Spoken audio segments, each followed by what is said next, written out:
माता लक्ष्मी को धन, सुख और समृद्धि की देवी कहा जाता है। कहा जाता है कि जहां सच्ची श्रद्धा, साफ दिल और मेहनत होती है, वहां माता लक्ष्मी की कृपा जरूर होती है। कई बार वे अपने भक्तों की परीक्षा भी लेती हैं, और जब कोई उस परीक्षा में सच्चा निकलता है, तब उसके जीवन में ऐसा बदलाव आता है जिसे लोग चमत्कार कहते हैं। ऐसी ही एक रहस्यमयी और प्रेरणादायक कथा बहुत समय पहले की है, जब साधारण लोगों के दिलों में असाधारण विश्वास होता था। यह कथा सिर्फ धन पाने की कहानी नहीं है, बल्कि यह कहानी है उस परम तत्व की जो हर कण में बसता है, जिसे हम भगवान कहते हैं। और इस कथा में हम भगवान के स्वरूप, उनके गुणों, उनकी लीलाओं और उनकी दिव्यता का ऐसा विस्तार से वर्णन करेंगे कि आपका मन, आपकी आत्मा उस परम चेतना से जुड़ जाएगी। क्योंकि भक्ति कथा का अर्थ ही है भगवान को विस्तार से जानना, उनके स्वरूप का ध्यान करना, उनकी महिमा का गान करना और यह अनुभव करना कि यह सारा ब्रह्मांड उन्हीं की लीला है। तो सुनिए, एक छोटे से गांव में मोहन नाम का एक गरीब किसान रहता था। वह गांव किसी सोई हुई धरती की तरह था, जहां न तो अधिक धन था, न अधिक दिखावा, लेकिन वहां के लोगों के दिलों में मिट्टी की तरह सादगी और आकाश की तरह विश्वास था। उस गांव का नाम था शांतिपुर। शांतिपुर घने जंगलों और नीली पहाड़ियों के बीच बसा हुआ था। वहां एक नदी बहती थी जिसका नाम था पुण्योदया।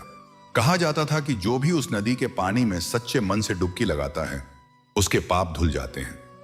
उस नदी के तट पर एक बहुत पुराना पीपल का पेड़ था, जिसकी छांव में देवता भी आकर विश्राम करते थे। मोहन इसी शांतिपुर में रहता था। उसके पास बहुत ज्यादा धन नहीं था, लेकिन उसका दिल बहुत बड़ा था। उसके पास थोड़ी सी जमीन थी जिस पर वह खेती करता था। एक छोटी सी झोपड़ी थी जिसमें वह अपनी पत्नी सुमति और उनकी छोटी बेटी लता के साथ रहता था। सुमति एक संतोषी और धैर्यवान स्त्री थी। वह कभी मोहन से धन की कमी की शिकायत नहीं करती थी। वही है कि हमेशा कहती थी, जो है उसमें माता लक्ष्मी की कृपा है, जो नहीं है वह भी उन्हीं की इच्छा है। उनकी बेटी लता बहुत होशियार और प्यारी थी। वह अपनी उम्र से बड़ी समझदार थी। वह अक्सर अपने पिता से पूछती, पिताजी, माता लक्ष्मी कैसी दिखती हैं?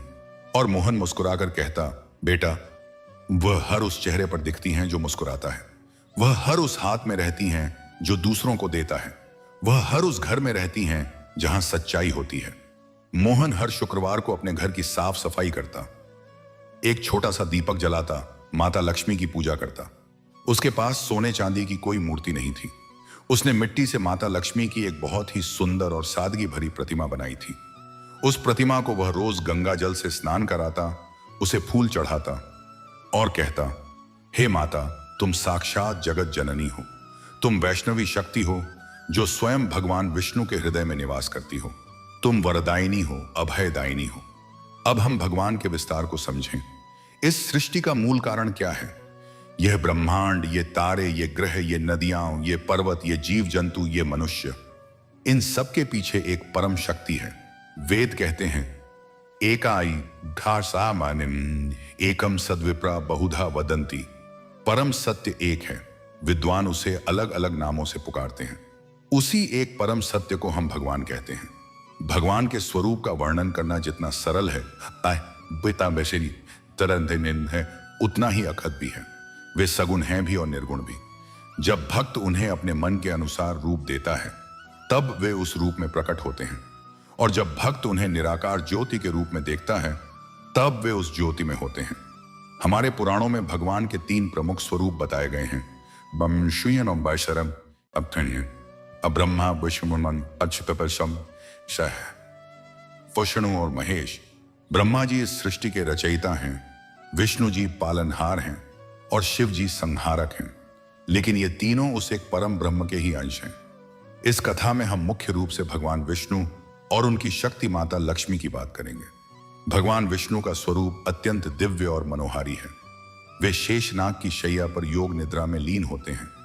लेकिन जैसे ही सृष्टि में कहीं अधर्म बढ़ता है, वे जाग उठते हैं और अवतार लेते हैं। उनके 4 हाथ हैं। एक हाथ में शंख है जो ओम की ध्वनि का प्रतीक है। दूसरे हाथ में चक्र है जो समय के चक्र और धर्म के संरक्षण का प्रतीक है। तीसरे हाथ में गदा है जो अहंकार और अज्ञानता का नाश करती है। और चौथे हाथ में कमल का फूल है जो पवित्रता, सात्विकता और मोक्ष का प्रतीक है। उनकी आंखें कमल के समान कोमल हैं। उनके मुख पर एक अद्भुत मुस्कान रहती है जो देखने वाले को अभय कर देती है। उनके गले में वैजयंती माला है जो सभी रत्नों से जड़ित है। वे पीतांबर धारण करते हैं जिसका रंग स्वर्ण जैसा चमकीला है। उनके चरण कमल के समान कोमल हैं। भगवान विष्णु के सहस्र नाम हैं जिनमें से प्रत्येक नाम उनके किसी न किसी गुण को दर्शाता है। वे केशव हैं, नारायण हैं, माधव हैं, गोविंद हैं, विष्णु हैं, मधुसूदन हैं, त्रिविक्रम हैं, वामन हैं, श्रीधर हैं, ऋषिकेश हैं, पद्मनाभ हैं, दामोदर हैं, संकर्षण हैं, वासुदेव हैं, प्रद्युम्न हैं, अनिरुद्ध हैं, पुरुषोत्तम हैं, अधोक्षज हैं, नरसिंह हैं, अच्युत हैं, जनार्दन हैं, उपेंद्र हैं, हरि हैं, श्री कृष्ण हैं। उनके अवतारों की भी कोई सीमा नहीं है। मत्स्य, कूर्म, वराह, नरसिंह, वामन, परशुराम, राम, कृष्ण, बुद्ध, कल्कि, ये 10 प्रमुख अवतार हैं, लेकिन वास्तव में अनंत अवतार हैं। और इन सबके साथ उनकी शक्ति, उनकी प्रियतमा माता लक्ष्मी है। माता लक्ष्मी के बिना भगवान विष्णु अधूरे हैं और भगवान विष्णु के बिना माता लक्ष्मी, वे अनन्य हैं। आराताम लक्ष्मी का स्वरूप भी अत्यंत दिव्य है। वे 16 कलाओं से संपन्न हैं। उनका रंग स्वर्ण के समान चमकीला है जो धन, ऐश्वर्य और समृद्धि का प्रतीक है। वे कमल के आसन पर विराजमान हैं, कोई सनय नहीं, और उनके हाथों में भी कमल हैं। उनके 4 हाथ हैं। पहले हाथ से वे भक्तों को अभय देती हैं, दूसरे हाथ से वे धन और समृद्धि की वर्षा करती हैं। उस सारे तीसरे हाथ में कमल है और चौथे हाथ में भी कमल। उनके दोनों ओर हाथी खड़े होते हैं और उन पर जल की धाराएं छिड़कते हैं जो समृद्धि के अविरल प्रवाह का प्रतीक है। वे सात्विकता, कर्म और धैर्य की देवी हैं। वहीं उनकी बहन माता लक्ष्मी हैं जो कलह, दरिद्रता और अशांति की देवी हैं। कहते हैं कि जहां माता लक्ष्मी की पूजा नहीं होती, अहंकार, ईर्ष्या, क्रोध, लोभ, मोह होता है, वहां माता अलक्ष्मी का वास हो जाता है। इसीलिए हमें केवल धन नहीं बल्कि सद्गुणों की लक्ष्मी को बुलाना चाहिए। अब हम मोहन के गांव शांतिपुर की ओर लौटते हैं। गांव के लोग अक्सर मोहन का मजाक उड़ाते थे। गांव में एक व्यक्ति था, धनपाल। वह गांव का सबसे अमीर आदमी था। उसके पास बहुत सारी जमीन थी, बहुत सारे पशु थे, उसका घर बहुत बड़ा था, लेकिन उसके दिल में दया नाम की कोई चीज नहीं थी। वह अहंकारी था, कंजूस था और हमेशा दूसरों को नीचा दिखाता था। वह अक्सर मोहन को देखकर कहता, अरे मोहन, तू रोज पूजा करता है तो बता तुझे लक्ष्मी क्यों नहीं मिली? तू अब भी गरीब है, तेरी पूजा सब बेकार है। असली लक्ष्मी उन्हीं पर कृपा करती हैं जिनके पास पहले से धन होता है। गरीबों के भाग्य में लक्ष्मी नहीं लिखी। मोहन यह सुनकर कभी क्रोधित नहीं होता था। वह धनपाल से कहता, भाई धनपाल, आपके पास धन बहुत है, यह सच है, लेकिन क्या आपके मन में शांति है? क्या आप रात को चैन से सो पाते हैं? क्या आपको डर नहीं लगता कि यह धन कोई चुरा लेगा या छीन लेगा? मेरे पास भले ही धन कम है, लेकिन मेरे पास संतोष है, मेरे पास प्रेम है, मेरे पास श्रद्धा है, मेरे पास माता लक्ष्मी का आशीर्वाद है। यह वह धन है जिसे कोई चुरा नहीं सकता, कोई छीन नहीं सकता। धनपाल यह सुनकर और भी जोर से हंसता और कहता, तेरी बातें बस बहाने हैं। गरीबी की पोशाक पहने रह और अपनी पूजा करता रह, तुझे कभी कुछ नहीं मिलेगा। लेकिन मोहन को इन बातों से कोई फर्क नहीं पड़ता था। वह जानता था कि माता लक्ष्मी सब देख रही हैं। वह अक्सर सुमति से कहता, देख, माता लक्ष्मी ने हमें स्वस्थ शरीर दिया है। अम्मी ताहन क्या रहा है?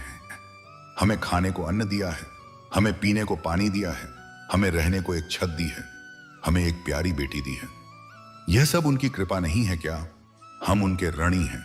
सुमति गर्व से अपने पति को देखती और कहती, तुम सच में महान हो मोहन, तुमने सच्चे मन से सेवा करना सीख लिया है।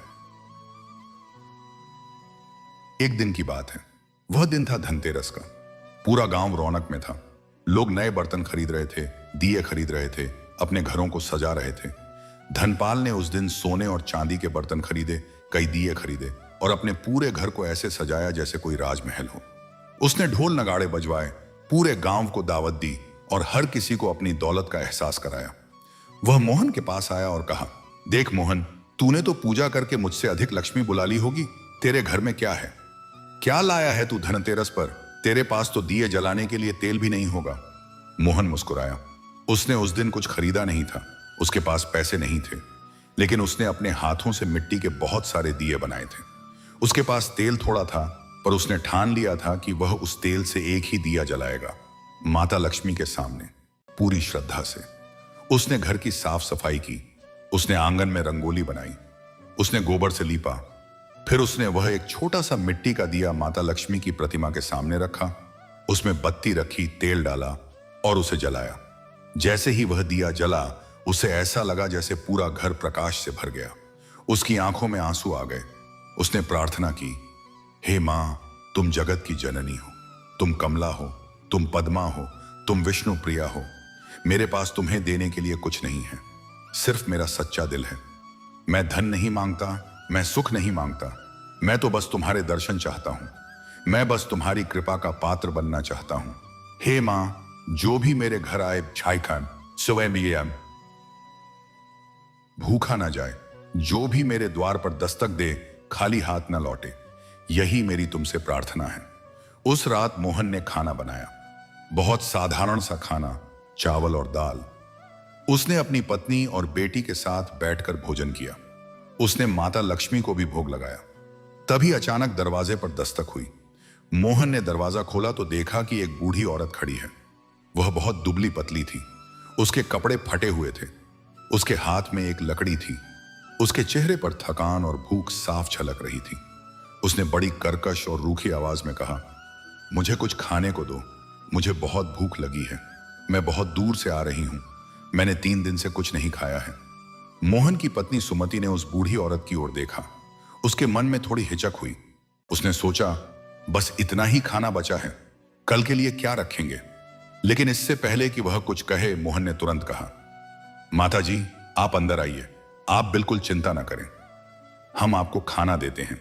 उस बूढ़ी औरत ने मोहन की ओर तिरस्कार भरी नजरों से देखा। उसने कहा, तुम गरीब हो, तुम्हारे पास खुद खाना कम है, मुझे क्या दोगे, कहीं और जाता हूं। मोहन ने कहा, नहीं माता जी, आप ऐसे नहीं जा सकती। मैं भले ही गरीब हूं, लेकिन मेरे घर का दरवाजा किसी भूखे के लिए कभी बंद नहीं हुआ।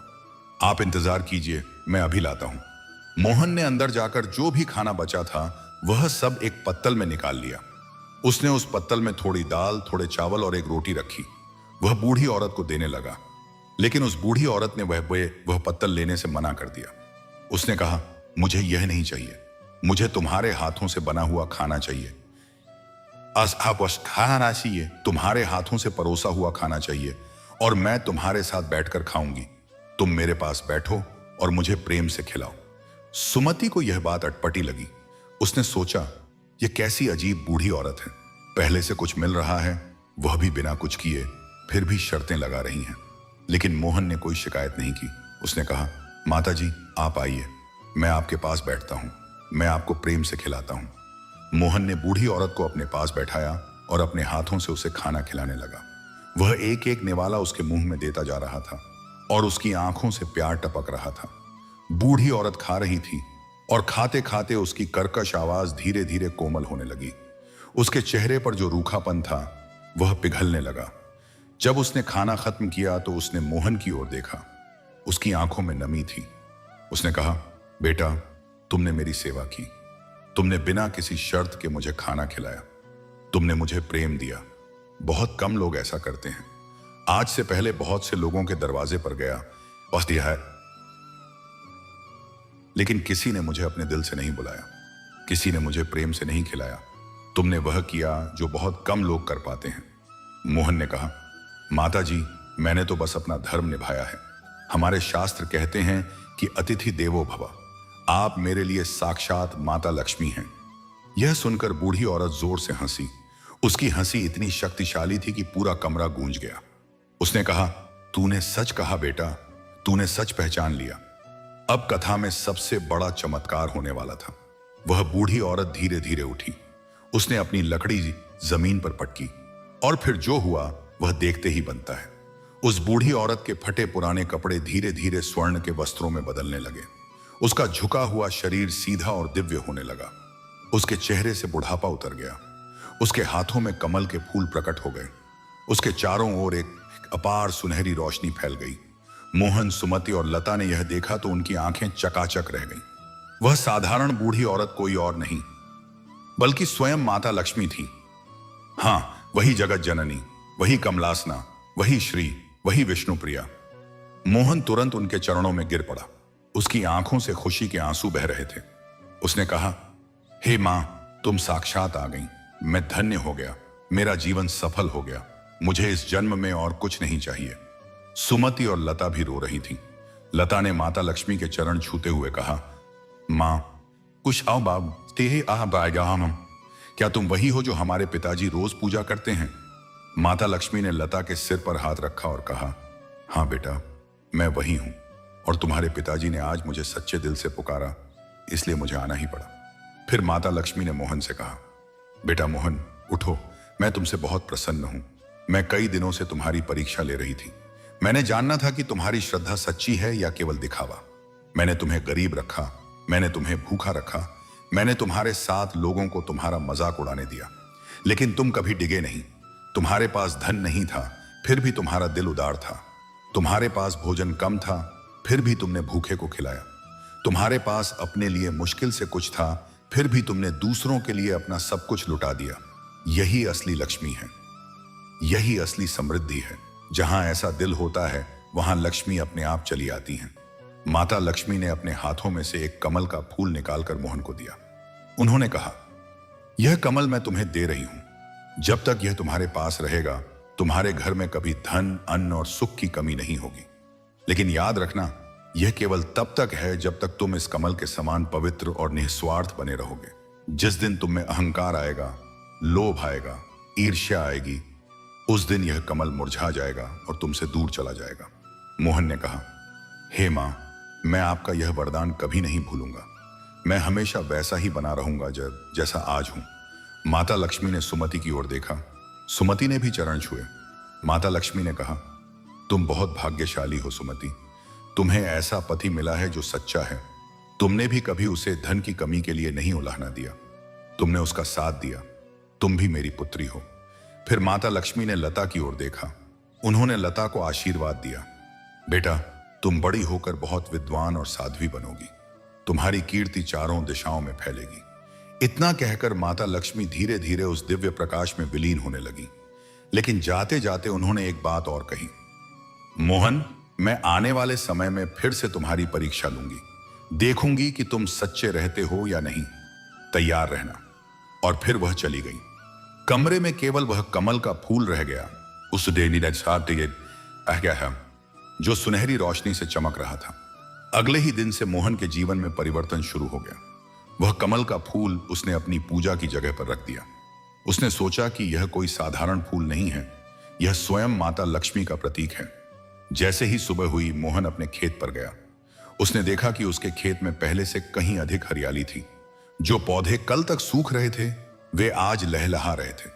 उसने सोचा कि शायद माता लक्ष्मी की कृपा से ऐसा हुआ है। उसने मेहनत की। उसने खेतों में पानी लगाया, खाद डाली, निराई गुड़ाई की। कुछ ही दिनों में उसके खेत में इतनी अच्छी फसल हुई जितनी उसने जीवन में कभी नहीं देखी थी। धनपाल को यह देखकर बहुत जलन हुई। वह मोहन के पास आया और बोला, मोहन, तूने क्या जादू कर दिया? तेरे खेत में इतनी फसल कैसे आ गई? मोहन ने विनम्रता से कहा, धनपाल जी, इजा में ही मैंने कोई जादू नहीं किया। यह मेरी माता लक्ष्मी की कृपा है। उन्होंने मुझे एक कमल का फूल दिया है, जिसकी वजह से मेरे घर में समृद्धि आ गई है। धनपाल को यह बात बहुत अनिपज अखरी। उसने सोचा, यह गरीब मोहन आज अमीर हो गया, जबकि मैं पहले से अमीर था। मैं उससे भी अधिक अमीर क्यों ना हो जाऊं? उसने सोचा कि वह मोहन से वह कमल का फूल खरीद लेगा। उसने मोहन से कहा, मोहन, तुझे वह कमल का फूल बेच दे। मैं तुझे बहुत सारे पैसे दूंगा। तू जो कीमत बताएगा मैं वह दूंगा। मोहन ने कहा, धनपाल जी, यह फूल बिकाऊ नहीं है। यह माता लक्ष्मी का प्रसाद है। मैं इसे नहीं बेच सकता। धनपाल ने बहुत मिन्नतें की, लेकिन मोहन नहीं माना। तब धनपाल ने गुस्से में कहा, ठीक है, तो मैं यह फूल तुझसे चुरा कर ले जाऊंगा। देखता हूं तब क्या करता है। रात को जब पूरा गांव सो गया, धनपाल चुपके से मोहन के घर में घुस गया। उसने पूजा के स्थान पर रखे कमल के फूल को देखा। वह फूल सचमुच अद्भुत था। वह सुनहरी रोशनी से चमक रहा था और उसमें से एक सुगंध आ रही थी जैसे हजारों फूल खिल गए हों। धनपाल ने सोचा, अब यह फूल मेरा है। उसने हाथ बढ़ाकर वह फूल उठाने की कोशिश की, लेकिन जैसे ही उसने फूल को छुआ, उसे ऐसा लगा मानो उसने बिजली को छू लिया हो। एक जोरदार झटका लगा, धनपाल वहीं गिर गया। उसके हाथ में छाले पड़ गए। वह दर्द से चिल्लाया। मोहन की नींद खुल गई। वह दौड़ता हुआ आया और देखा कि धनपाल फर्श पर गिरा हुआ है। उसका हाथ सूज गया है। मोहन ने कहा, धनपाल जी, आपने यह क्या किया? मैंने आपको पहले ही कहा था कि यह कोई साधारण फूल नहीं है। यह माता लक्ष्मी का प्रसाद है। बिना श्रद्धा और सच्चे दिल के इसे छूने वाला जल जाता है। धनपाल रोने लगा। उसने कहा, मोहन, मुझे माफ कर दो। मुझे बहुत गलती हुई। मैं लोभ के कारण अंधा हो गया था। अब मुझे समझ आया कि असली लक्ष्मी धन से नहीं, दिल से आती है। मैं बदल जाऊंगा। मोहन ने उसे उठाया, उसके हाथ पर औषधि लगाई और कहा, धनपाल जी, माता लक्ष्मी क्षमा करने वाली हैं, लेकिन अब आपको भी बदलना होगा। आप अपने धन का उपयोग दूसरों की सेवा में लगाइए, गरीबों की मदद कीजिए, तब आपको सच्ची लक्ष्मी की प्राप्ति होगी। उस दिन के बाद धनपाल बदल गया। उसने मोहन से क्षमा मांगी। उसने गांव में एक अन्न क्षेत्र खोला जहां कोई भी भूखा बिना पैसे के खाना खा सकता था। उसने मोहन की खेती में मदद की। धीरे धीरे पूरा गांव बदलने लगा। लोग समझ गए कि सच्ची श्रद्धा, सच्चा दिल और अच्छे कर्म ही असली धन है। कथा के इस भाग में हमने देखा कि माता लक्ष्मी ने कैसे मोहन की परीक्षा ली और उसे आशीर्वाद दिया। लेकिन कथा अभी पूरी नहीं हुई है, क्योंकि माता लक्ष्मी ने कहा था कि वे फिर से मोहन की परीक्षा लेंगी, और वह परीक्षा बहुत जल्द आने वाली थी। मोहन को यह भी नहीं पता था कि माता लक्ष्मी के इस आशीर्वाद का दूसरा पहलू भी था। वह कमल का फूल तभी तक उसके पास रहेगा जब तक वह सच्चा, पवित्र और निस्वार्थ बना रहेगा। और एक दिन ऐसा आया जब मोहन पर सबसे बड़ी परीक्षा आई। वह परीक्षा क्या थी? वह परीक्षा थी उसके अपने अहंकार की, उसके अपने लोभ की, उसके अपने मोह की। क्योंकि जब मनुष्य को धन मिलने लगता है, जब उसकी प्रशंसा होने लगती है, जब लोग उसके आगे हाथ जोड़ने लगते हैं, तो उसके मन में अहंकार आ जाता है, और यही अहंकार सबसे बड़ा शत्रु है। तो आइए आगे की कथा सुनते हैं। मैं आपको बताता हूं कि मोहन पर कैसी विपत्ति आई, कैसे उसका सब कुछ छिन गया और कैसे उसने फिर से अपनी श्रद्धा और सच्चाई से सब कुछ वापस पाया। क्योंकि भक्ति कथा का यही सार है। दाता आचार्य उपस ऐसा है कि भगवान हमें गिराकर ही उठाते हैं ताकि हम विनम्र बने। भगवान हमें खोकर ही दिलाते हैं ताकि हम मोह छोड़ें। भगवान हमें रुलाकर ही हंसाते हैं ताकि हम सच्चे सुख को पहचानें। माता लक्ष्मी के जाने के बाद मोहन का जीवन पूरी तरह से बदल गया था। अब वह वही गरीब मोहन नहीं रहा था। उसके खेतों में हर मौसम में भरपूर फसल होने लगी। उसके पास अब धन था, पशु थे। उसने एक नया घर बनवाया। उसने अपनी बेटी लता को अच्छे स्कूल में पढ़ाया। उसने अपनी पत्नी सुमति के लिए सुंदर वस्त्र और आभूषण खरीदे। गांव के लोग अब उसका मजाक नहीं उड़ाते थे, बल्कि उसका सम्मान करते थे। लोग उसे मोहन भगत कहकर बुलाने लगे। लोग उसके पास सलाह लेने आते थे, आशीर्वाद लेने आते थे। मोहन को यह सब अच्छा लगता था, लेकिन धीरे धीरे उसके मन में एक बदलाव आने लगा था। वह बदलाव इतना धीरे धीरे आया कि उसे खुद पता ही नहीं चला। वह बदलाव था अहंकार। हाँ, वही अहंकार जिसके बारे में माता लक्ष्मी ने उसे चेतावनी दी थी। पहले मोहन जब किसी से मिलता था तो सिर झुकाकर प्रणाम करता था। अब वह सिर उठाकर चलने लगा था। पहले जब कोई उसकी प्रशंसा करता था तो वह कहता था, यह सब माता लक्ष्मी की कृपा है। अब वह चुप रहने लगा था, या कभी कभी मुस्कुरा देता था, मानो वह स्वीकार कर रहा हो कि हाँ, मैंने यह सब किया है। पहले वह हर शुक्रवार को माता लक्ष्मी की पूजा बड़े प्रेम से करता था, लेकिन अब उसके पास समय कम था। अब वह पूजा में जल्दी जल्दी करता था, बिना उस भावना के, बिना उस श्रद्धा के। उसने माता लक्ष्मी की वह मिट्टी की मूर्ति भी बदल दी थी। अब उसके पास सोने और चांदी की मूर्तियां थीं। उसने सोचा, अब मैं अमीर हो गया हूं तो मेरी पूजा भी अमीरों वाली होनी चाहिए। सुमति ने इस बदलाव को महसूस किया। वह एक दिन मोहन से बोली, सुनो मोहन, मैं तुम में कुछ बदलाव देख रही हूं। पहले तुम बहुत सरल थे, बहुत विनम्र थे। अब तुम अहंकारी होते जा रहे हो। क्या तुम्हें माता लक्ष्मी की चेतावनी याद है? मोहन ने झुंझलाकर कहा, तुम महिलाएं हमेशा अनावश्यक बातें करती रहती हो। मैं वैसा ही हूं जैसा पहले था। कोई बदलाव नहीं आया है, और मैं माता लक्ष्मी को भली भांति जानता हूं। वे मुझसे प्रसन्न हैं। सुमति चुप हो गई, लेकिन उसके मन में एक चिंता थी। लता भी अब बड़ी हो गई थी। पाठ्या पिठारी पिता से बहुत प्रेम करती थी, लेकिन उसने भी अपने पिता में बदलाव देखा था। एक दिन लता ने अपने पिता से कहा, पिताजी, आजकल आप उन लोगों की मदद क्यों नहीं करते जो आपसे मदद मांगते हैं? पहले आप तो अपना आखिरी दान भी दे देते थे, अब तो आप कहते हैं कि पहले अपना देखो फिर दूसरों का। मोहन को यह सुनकर गुस्सा आ गया। उसने कहा, तुम्हें क्या पता बच्ची हो तुम? पहले मैं गरीब था, इसलिए मुझे देना आसान लगता था, क्योंकि मेरे पास खोने को कुछ था ही नहीं। अब मेरे पास धन है, इसलिए मुझे सोच समझकर देना होता है। लता ने कहा, पिताजी, पर माता लक्ष्मी ने तो आपको यह धन इसलिए दिया था ताकि आप दूसरों की सेवा कर सकें। मोहन ने उसे टोकते हुए कहा, बस अब तुम अपने काम से काम रखो। लता आंखों में आंसू लेकर चली गई। एक दिन मोहन ने सोचा, अब मुझे अपनी समृद्धि का प्रदर्शन करना चाहिए। उसने पूरे गांव में एक विशाल भंडारे का आयोजन किया। उसने बहुत सारे लोगों को निमंत्रण दिया। उसने बहुत सारे पकवान बनवाए। पूरा गांव उसके भंडारे में आया। लोगों ने उसकी प्रशंसा की। वाह मोहन भगत, क्या आयोजन किया है, आप तो सच में महान हैं। मोहन यह सब सुनकर फूला नहीं समाया। उसने सोचा, देखो मैं कितना बड़ा आदमी बन गया हूं। लेकिन उस भंडारे में एक बूढ़ा साधु भी आया। वह बूढ़ा साधु बहुत साधारण कपड़ों में था। उसके हाथ में एक कमंडल था और उसके चेहरे पर एक अजीब सी चमक थी।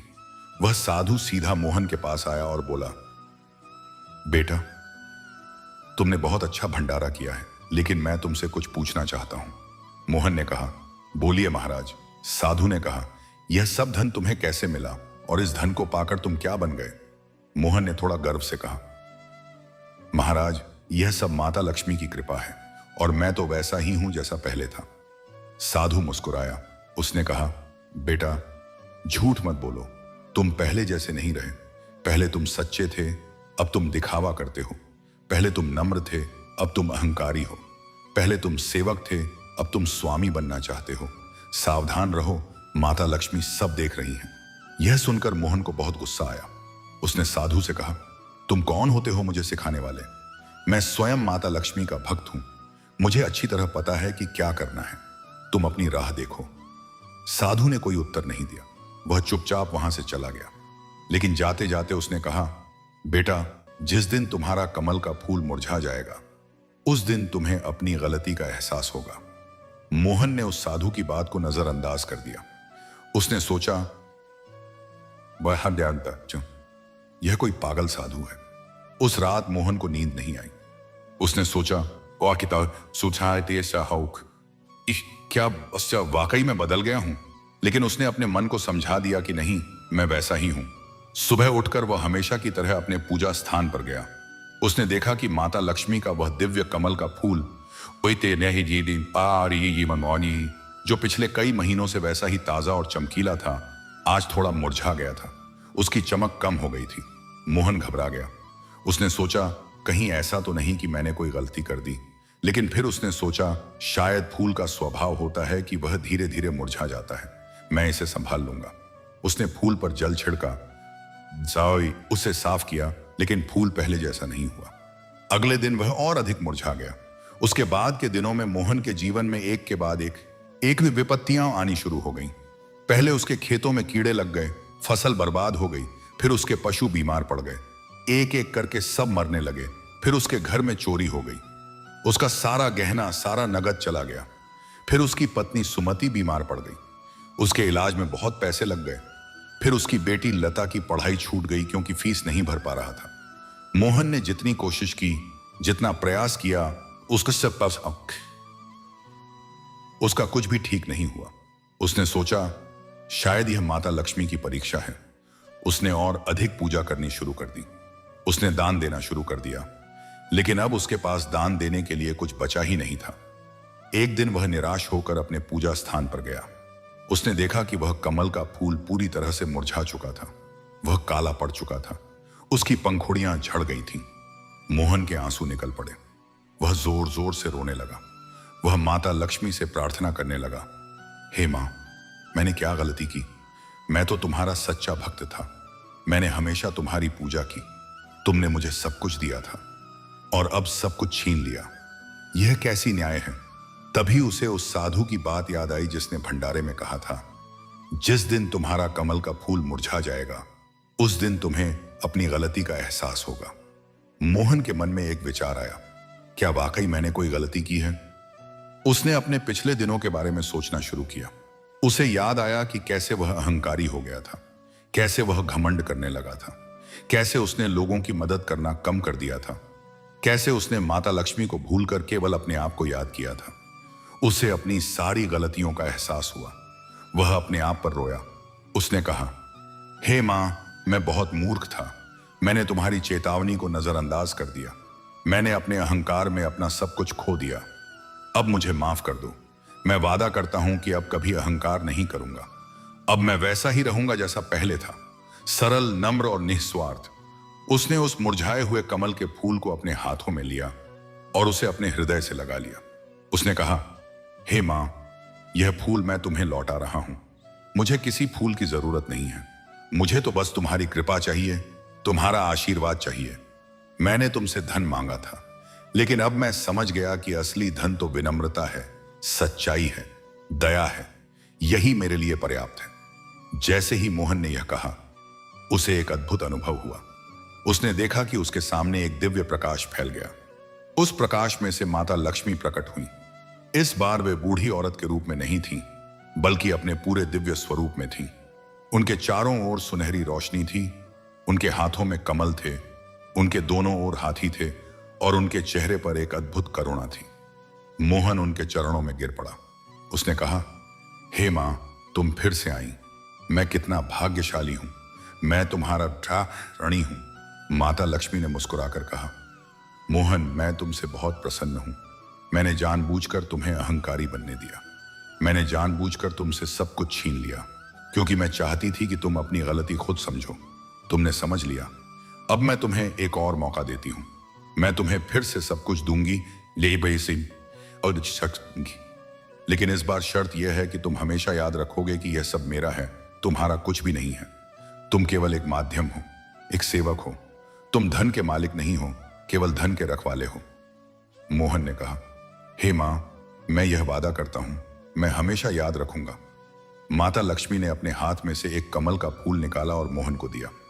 यह फूल पहले से भी अधिक सुंदर और चमकीला था। उन्होंने कहा, यह फूल हमेशा तुम्हारे पास रहेगा, लेकिन केवल तब तक जब तक तुम सच्चे बने रहोगे।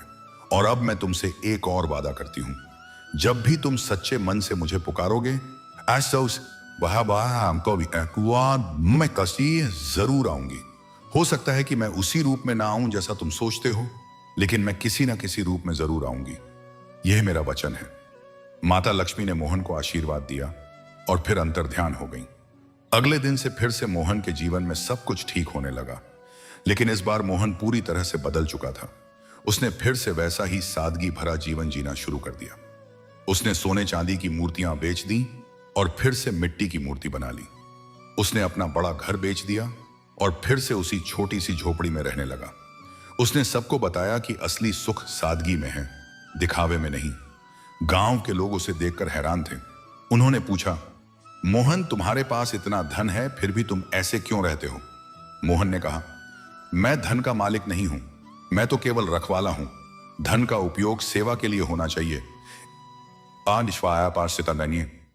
दिखावे के लिए नहीं।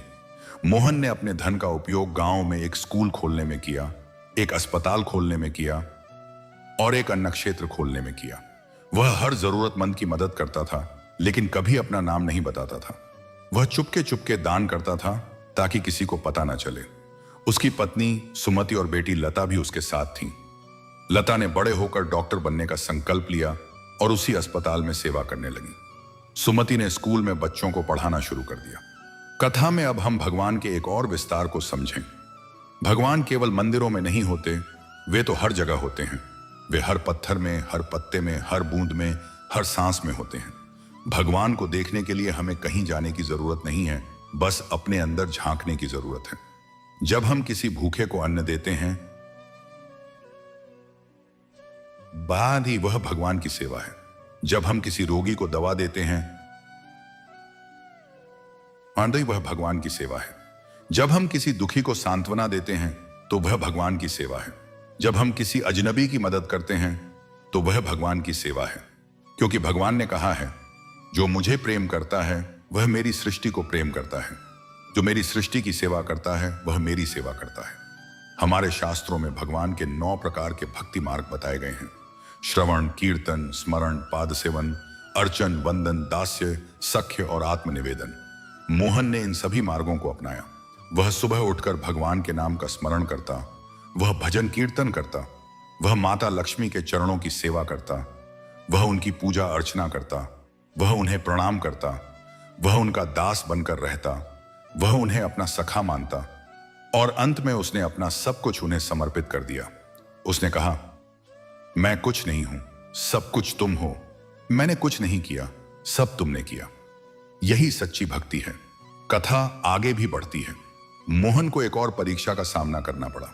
इस बार परीक्षा धन की नहीं, प्रतिष्ठा और ही प्रतिष्ठा की थी। एक दिन राजा ने सुना कि शांतिपुर गांव में एक बहुत बड़ा भक्त रहता है जिसे माता लक्ष्मी ने स्वयं दर्शन दिए हैं। राजा को बहुत उत्सुकता हुई। वह अपने सारे दरबारियों के साथ शांतिपुर आया। राजा ने मोहन को बुलवाया और कहा, मोहन, मैंने सुना है कि तुम्हें माता लक्ष्मी के दर्शन हुए हैं। मैं चाहता हूं कि तुम मेरे दरबार में आओ, जो तमाम और मेरे राज्य के पंडित बनो। मैं तुम्हें बहुत सारा धन, जमीन और सम्मान दूंगा। मोहन ने राजा को प्रणाम किया और कहा, महाराज, आपकी कृपा मेरे लिए बहुत बड़ी है, लेकिन मैं आपका दरबारी नहीं बन सकता। मैं तो एक साधारण किसान हूं। मेरा काम है खेती करना, लोगों की सेवा करना और माता लक्ष्मी का भजन करना। मुझे राजकीय सम्मान नहीं चाहिए। राजा को यह सुनकर थोड़ा अहंकार आया। उसने कहा, तुम मेरी बात काट रहे हो। मैं राजा हूं, मेरी आज्ञा का पालन करना हर किसी का कर्तव्य है। मोहन ने विनम्रता से कहा, महाराज, आप राजा हैं, यह सच है, लेकिन मेरे लिए तो एक ही राजा है, भगवान। बाकी सब तो उनके सेवक हैं। मैं उसी एक की सेवा करता हूं, क्षमा करें। राजा क्रोधित हो गया। उसने मोहन को जेल में डालने का आदेश दे दिया। सिपाही मोहन को जेल ले गए, लेकिन मोहन ने जेल में भी भगवान का स्मरण किया। उसने वहां भी माता लक्ष्मी की पूजा की। वह रात थी। अचानक जेल के सभी दरवाजे अपने आप खुल गए। एक दिव्य प्रकाश आया और उस प्रकाश में माता लक्ष्मी प्रकट हुई। उन्होंने मोहन से कहा, मोहन, तुमने सही किया कि तुमने राजा का लालच नहीं स्वीकारा। तुमने अपने धर्म का पालन किया। अब देखो राजा को क्या होता है। अगली सुबह राजा उठा तो उसने देखा कि उसका सारा राजमहल सूना पड़ा है। उसका सारा धन गायब था, उसके सभी रत्न गायब थे, उसके सिंहासन पर धूल जम गई थी। राजा घबरा गया। उसने पुजारियों को बुलाया। पुजारियों ने कहा, महाराज, आपने एक सच्चे भक्त को जेल में डाल दिया। यह माता लक्ष्मी का प्रकोप है। जब तक आप उस भक्त से क्षमा नहीं मांगेंगे, तब तक आपका राज्य वापस नहीं आएगा। राजा तुरंत जेल की ओर दौड़ा। उसने देखा कि जेल के सभी दरवाजे खुले हैं और मोहन वहां बैठा मुस्कुरा रहा है। राजा उसके चरणों में गिर पड़ा और बोला, मोहन, मुझे माफ कर दो। मैं अहंकारी था। मुझे अपनी गलती का एहसास हो गया है। अब तुम मुझे आशीर्वाद दो कि मेरा राज्य वापस लौट आए। मोहन ने राजा को उठाया और कहा, महाराज, यह सब माता लक्ष्मी की लीला है। आप चिंता मत करो। जाओ, अपने महल में जाओ और अपने धर्म का पालन करो। प्रजा की सेवा करो, दान दो और भगवान का स्मरण करो। सब ठीक हो जाएगा। राजा ने वैसा ही किया। उसी दिन से राजा बदल गया। उसने पूरे राज्य में अन्न क्षेत्र खुलवाए, अस्पताल खुलवाए और सबको न्याय देना शुरू किया। धीरे धीरे उसका राज्य फिर से समृद्ध हो गया। तीसरा भाग, लता की कथा और माता लक्ष्मी की अटूट कृपा। समय बीतता गया। मोहन अब बूढ़ा हो चुका था। उसके बाल सफेद हो गए थे। उसका शरीर थोड़ा कमजोर हो गया था, लेकिन उसकी आंखों में वही चमक थी। उसके हृदय में वही श्रद्धा थी। उसके मन में वही नम्रता थी। वह अब भी हर शुक्रवार को माता लक्ष्मी की पूजा करता था। वह अब भी हर भूखे को खाना खिलाता था। वह अब भी हर दुखी को सांत्वना देता था। उसकी पत्नी सुमति भी अब बूढ़ी हो गई थी, लेकिन उसके मन में अपने पति के लिए वही सम्मान और प्रेम था। उनकी बेटी लता अब एक युवा और सुशिक्षित महिला बन चुकी थी। उसने डॉक्टरी की पढ़ाई पूरी कर ली थी और अपने पिता द्वारा स्थापित उसी अस्पताल में मरीजों की सेवा कर रही थी। लता अपने पिता की तरह ही सरल, नम्र और सेवाभावी थी। वह भी हर शुक्रवार को माता लक्ष्मी की पूजा करती थी वह भी हर जरूरतमंद की मदद करती थी। वह भी कभी किसी को खाली हाथ नहीं लौटाती थी। गांव के लोग लता को लता दीदी कहकर बुलाते थे और बड़े आदर से देखते थे। लेकिन लता के जीवन में भी एक बड़ा संकट आया। वह संकट था उसके विवाह का। लता अब 25 साल की हो चुकी थी, लेकिन उसका विवाह नहीं हुआ था। मोहन और सुमति ने बहुत कोशिश की, लेकिन कोई भी लड़का या लड़के वाले लता से विवाह करने को तैयार नहीं होते थे। क्यों? क्योंकि लता ने एक प्रण ले रखा था। वह विवाह केवल उसी व्यक्ति से करेगी जो उसके पिता के समान सच्चा, नम्र और सेवाभावी हो, और जो माता लक्ष्मी की पूजा करता हो, और जो गरीबों की सेवा को ही सबसे बड़ा धर्म मानता हो। लेकिन ऐसा व्यक्ति मिलना बहुत मुश्किल था। अधिकतर लड़के तो केवल दिखावा चाहते थे, केवल धन चाहते थे, केवल सुख चाहते थे। किसी को सेवा में रुचि नहीं थी, किसी को भक्ति में रुचि नहीं थी। लता के माता पिता चिंतित थे। मोहन ने एक दिन लता से कहा, बेटा, तुम अब बहुत बड़ी हो गई हो, तुम्हारा विवाह होना चाहिए। मैं तुम्हारे लिए अच्छे अच्छे लड़के देख रहा हूं, लेकिन तुम मना कर देती हो। बताओ, आखिर तुम कैसा लड़का चाहती हो? लता ने अपने पिता के चरण छुए और कहा, पिताजी, मैं वैसा ही लड़का चाहती हूं जैसा आप हैं। मैं ऐसा लड़का चाहती हूं जो माता लक्ष्मी को सच्चे दिल से पूजता हो, जो भूखे को खाना खिलाता हो, जो बीमार की सेवा करता हो, जो कभी अहंकार नहीं करता हो। मुझे धन नहीं चाहिए, मुझे ऐश्वर्य नहीं चाहिए, मुझे बस एक सच्चा साथी चाहिए। मोहन ने कहा, बेटा, ऐसा लड़का मिलना बहुत मुश्किल है। लता ने कहा, पिताजी, मुश्किल है लेकिन असंभव नहीं है। माता लक्ष्मी ने आपको ढूंढा था, वे मेरे लिए भी कोई ना कोई ढूंढ लेंगी, मुझे पूरा विश्वास है। मोहन ने लता के विश्वास को देखा और उसकी आंखों में आंसू आ गए। उसने कहा, बेटा, तुम सच में मेरी बेटी हो। तुम्हारा विश्वास ही तुम्हारी सबसे बड़ी ताकत है। उधर इसी समय एक और घटना घट रही थी। गांव से कुछ दूर एक जंगल के किनारे एक युवक रहता था। उसका नाम था सागर। सागर भी एक गरीब किसान का बेटा था, लेकिन वह बहुत पढ़ा लिखा था।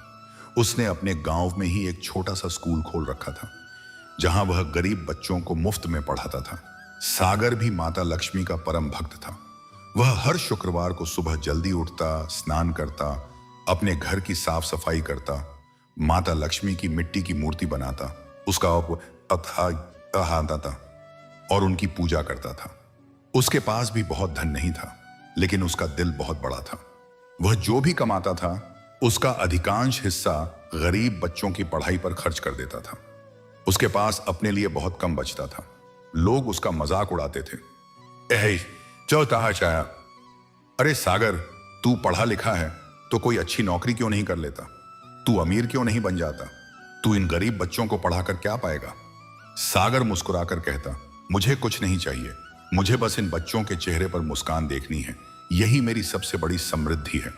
सागर भी अकेला रहता था। उसके माता पिता का देहांत हो चुका था। उसने कभी विवाह के बारे में सोचा ही नहीं था, क्योंकि वह अपने बच्चों, अपने विद्यार्थियों के अलावा किसी और के बारे में नहीं सोचता था। लेकिन उसकी एक मौसी थी जो उससे बहुत प्यार करती थी। वह अक्सर सागर से कहती, बेटा, अब तुम्हारा विवाह हो जाना चाहिए। एक साथी मिल जाएगी तो तुम्हारा जीवन और भी सुंदर हो जाएगा। सागर कहता, मौसी, मुझे विवाह नहीं करना। मेरी पत्नी तो ये बच्चे हैं, मेरा परिवार तो यह स्कूल है। लेकिन मौसी नहीं मानती थी। वह रोज सागर के कान भरती थी। एक दिन की बात है, माता लक्ष्मी का वार्षिक उत्सव था, जिसे गांव में लक्ष्मी महोत्सव कहा जाता था। पूरा गांव सजा हुआ था। हर तरफ दिए जल रहे थे, रंगोलियां बनी हुई थीं, ऊंधी थीं। लोग नए कपड़े पहने हुए थे। मोहन ने भी अपने घर को सजाया था। उसने माता लक्ष्मी की विशेष पूजा का आयोजन किया था। पूरे गांव के लोग उसकी पूजा में शामिल होने आए। इसी महोत्सव में सागर भी आया था, क्योंकि उसके स्कूल के बच्चे उसे लेकर आए थे। बच्चों ने कहा, सागर सर, चलिए, हमें माता लक्ष्मी का आशीर्वाद लेना है। सागर ने कहा, ठीक है, चलते हैं। जब सागर मोहन के घर पहुंचा तो उसने देखा कि मोहन वहां बैठा हुआ है और लोगों को प्रसाद बांट रहा है। सागर ने मोहन को प्रणाम किया। मोहन ने सागर की ओर देखा। उसने सागर के चेहरे पर वही सादगी, वही नम्रता, वही चमक देखी जो कभी उसके अपने चेहरे पर होती थी। मोहन का मन कांप गया। उसने सागर से पूछा, बेटा, तुम कौन हो? सागर ने कहा, मैं सागर हूं, मैं पास के गांव में एक छोटा सा स्कूल चलाता हूं। मैं गरीब बच्चों को पढ़ाता हूं। मोहन ने कहा, तुम माता लक्ष्मी की पूजा करते हो? सागर ने कहा, जी हां, प्रतिदिन। मेरे पास कोई सोने चांदी की मूर्ति नहीं है। मैं मिट्टी की मूर्ति बनाता हूं, उसे फूल चढ़ाता हूं और प्रार्थना करता हूं कि हे मां, मुझे इतनी शक्ति दो कि मैं इन बच्चों को अच्छी शिक्षा दे सकूं। यह सुनकर मोहन की आंखें भर आईं। उसने सोचा, यह वही व्यक्ति है जिसकी मेरी बेटी प्रतीक्षा कर रही थी। उसी समय लता वहां आई। उसने अपने पिता को सागर से बात करते देखा। उसने सागर की ओर देखा, सागर ने भी लता की ओर देखा। दोनों की नजरें मिली। उस एक नजर में ही दोनों ने एक दूसरे के दिल को पढ़ लिया। सागर ने लता के चेहरे पर वही सेवा भाव, ही सो भाव, वही सादगी, वही श्रद्धा देखी जो वह खुद रखता था। लता ने सागर के चेहरे पर वही सच्चाई, वही नम्रता, वही प्रेम देखा जो उसके पिता के चेहरे पर होता था। लेकिन दोनों ने कुछ नहीं कहा। वे चुप रहे। महोत्सव समाप्त हुआ और सागर अपने स्कूल लौट गया। उस रात मोहन ने सुमति से कहा, सुमति, मुझे लगता है कि हमें लता के लिए जिस व्यक्ति की तलाश थी वह आज हमारे घर आया था। सुमति ने पूछा, कौन? मोहन ने कहा, वह सागर नाम का युवक। वह बिल्कुल वैसा ही है जैसा हम चाहते हैं। वह सच्चा है, नम्र है, सेवाभावी है और माता लक्ष्मी का भक्त है। सुमति ने कहा, तो फिर जल्दी से उसके घर संदेश भेजो। मोहन ने कहा, लेकिन पहले मैं माता लक्ष्मी की आज्ञा लेना चाहता हूं। मोहन ने उस रात माता लक्ष्मी से प्रार्थना की, हे मां, तुम सब जानती हो, अगर सागर तुम्हारी दृष्टि में सच्चा है, अगर वह लता के लिए उपयुक्त है, तो कृपया कोई चिन्ह दो। अगली सुबह जब मोहन उठा तो उसने देखा कि माता लक्ष्मी का वह कमल का फूल जो हमेशा उसके पूजा स्थान पर रखा रहता था, अपने आप उसके हाथ में आ गया था। फूल की पंखुड़ियों पर एक नाम लिखा था, सागर। मोहन समझ गया, यह माता लक्ष्मी का संकेत था। उसने तुरंत सागर को बुलाने के लिए एक व्यक्ति भेजा। सागर मोहन के घर आया। मोहन ने उसे अपने पास बैठाया और सीधे कहा, सागर, मैं तुमसे एक बात पूछना चाहता हूं। तुम्हारा विवाह हुआ है? सागर ने कहा, नहीं, मैंने कभी विवाह के बारे में नहीं सोचा। मोहन ने कहा, तुम सोचो, मेरी एक बेटी है, लता। वह बहुत सच्ची, बहुत पढ़ी लिखी और बहुत सेवा भावी है। मैं चाहता हूं कि तुम उससे विवाह करो। सागर चौंक गया। उसने कहा, मोहन जी, मैं तो बहुत और गरीब हूं। मेरे पास अपना घर भी नहीं है। मैं स्कूल में ही रहता हूं। मैं आपकी बेटी को क्या दूंगा? मोहन ने कहा, मुझे तुमसे कुछ नहीं चाहिए। मुझे तो बस एक सच्चा दामाद चाहिए और तुम वही हो। माता लक्ष्मी ने स्वयं तुम्हारा नाम इस फूल पर लिखा है। यह उनकी इच्छा है।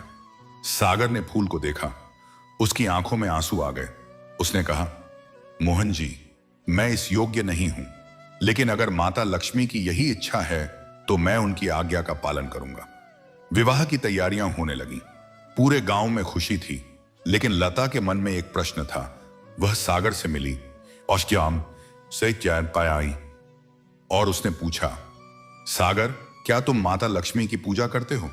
सागर ने कहा, हां, रोज। लता ने पूछा, कैसे? सागर ने कहा, मैं सुबह उठकर सबसे पहले अपने मन में माता लक्ष्मी का ध्यान करता हूं। फिर मैं अपने स्कूल जाता हूं और वहां के बच्चों को पढ़ाता हूं। मैं उन बच्चों में माता लक्ष्मी का रूप देखता हूं। जब वे मुझे सर कहते हैं तो मुझे लगता है मानो माता लक्ष्मी मुझे बुला रही हैं। मैं जो कुछ भी करता हूं वह माता लक्ष्मी के लिए करता हूं। लता ने कहा, और अहंकार, क्या तुम कभी अहंकार करते हो? सागर ने कहा, नहीं, मैं जानता हूं कि मैं कुछ नहीं हूं। सब कुछ माता लक्ष्मी का है।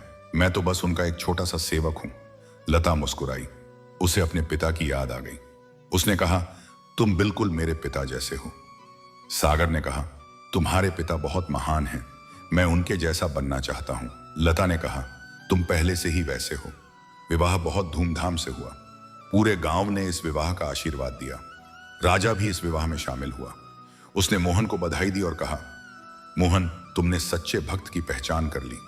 तुम्हारी बेटी को ऐसा पति मिला है जो दुर्लभ है। विवाह के बाद लता और सागर ने मिलकर काम करना शुरू किया। सागर के स्कूल को लता और बड़ा करना चाहती थी। उसने अपने पिता से कहा, पिताजी, हम इस स्कूल को और बड़ा बनाएंगे। हम इसमें एक मेडिकल विंग भी खोलेंगे जहां गरीब मरीजों का मुफ्त इलाज होगा। मोहन ने कहा, बेटा, मैं तुम्हारे साथ हूं। तुम जो चाहो करो। मोहन ने अपना बहुत सारा धन इस स्कूल और अस्पताल में लगा दिया। उसने कहा, यह धन मेरे पास माता लक्ष्मी की कृपा से आया है, इसीलिए यह उन्हीं के काम में लगना चाहिए।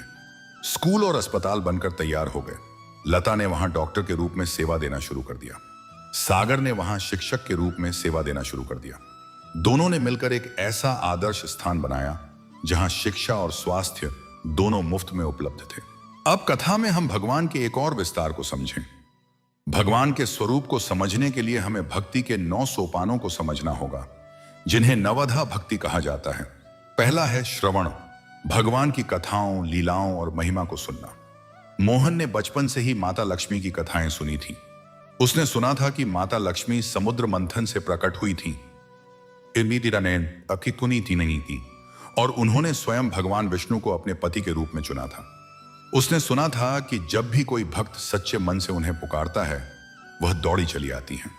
यही श्रवण उसके मन में बीज बो गया। दूसरा है कीर्तन, भगवान के नाम और गुणों का गान करना। मोहन प्रतिदिन माता लक्ष्मी के भजन गाता था। वह गाता, जय लक्ष्मी माता, मैया जय लक्ष्मी माता, तुमको निस्सदिन सेवत, निशीदितास्ताम माता, हरि विष्णु विधाता। उसके गीत सुनकर पूरा वातावरण भक्तिमय हो जाता था। तीसरा है स्मरण, भगवान का निरंतर स्मरण करना। मोहन हर पल माता लक्ष्मी का नाम लेता था, चाहे वह खेत में काम कर रहा हो, चाहे बाजार जा रहा हो, चाहे सो रहा हो। उसके मन में बस एक ही नाम बसता था, कश्मीश बनिया माओ नौ हक है लक्ष्मी इंडिया दात लक्ष्मी पाएंगी। चौथा है पाद सेवन, भगवान के चरणों की सेवा करना। मोहन प्रतिदिन माता लक्ष्मी की मूर्ति के चरणों में फूल चढ़ाता था और मानसिक रूप से उनके चरणों का जल से अभिषेक करता था। पांचवां है अर्चन, भगवान की पूजा करना।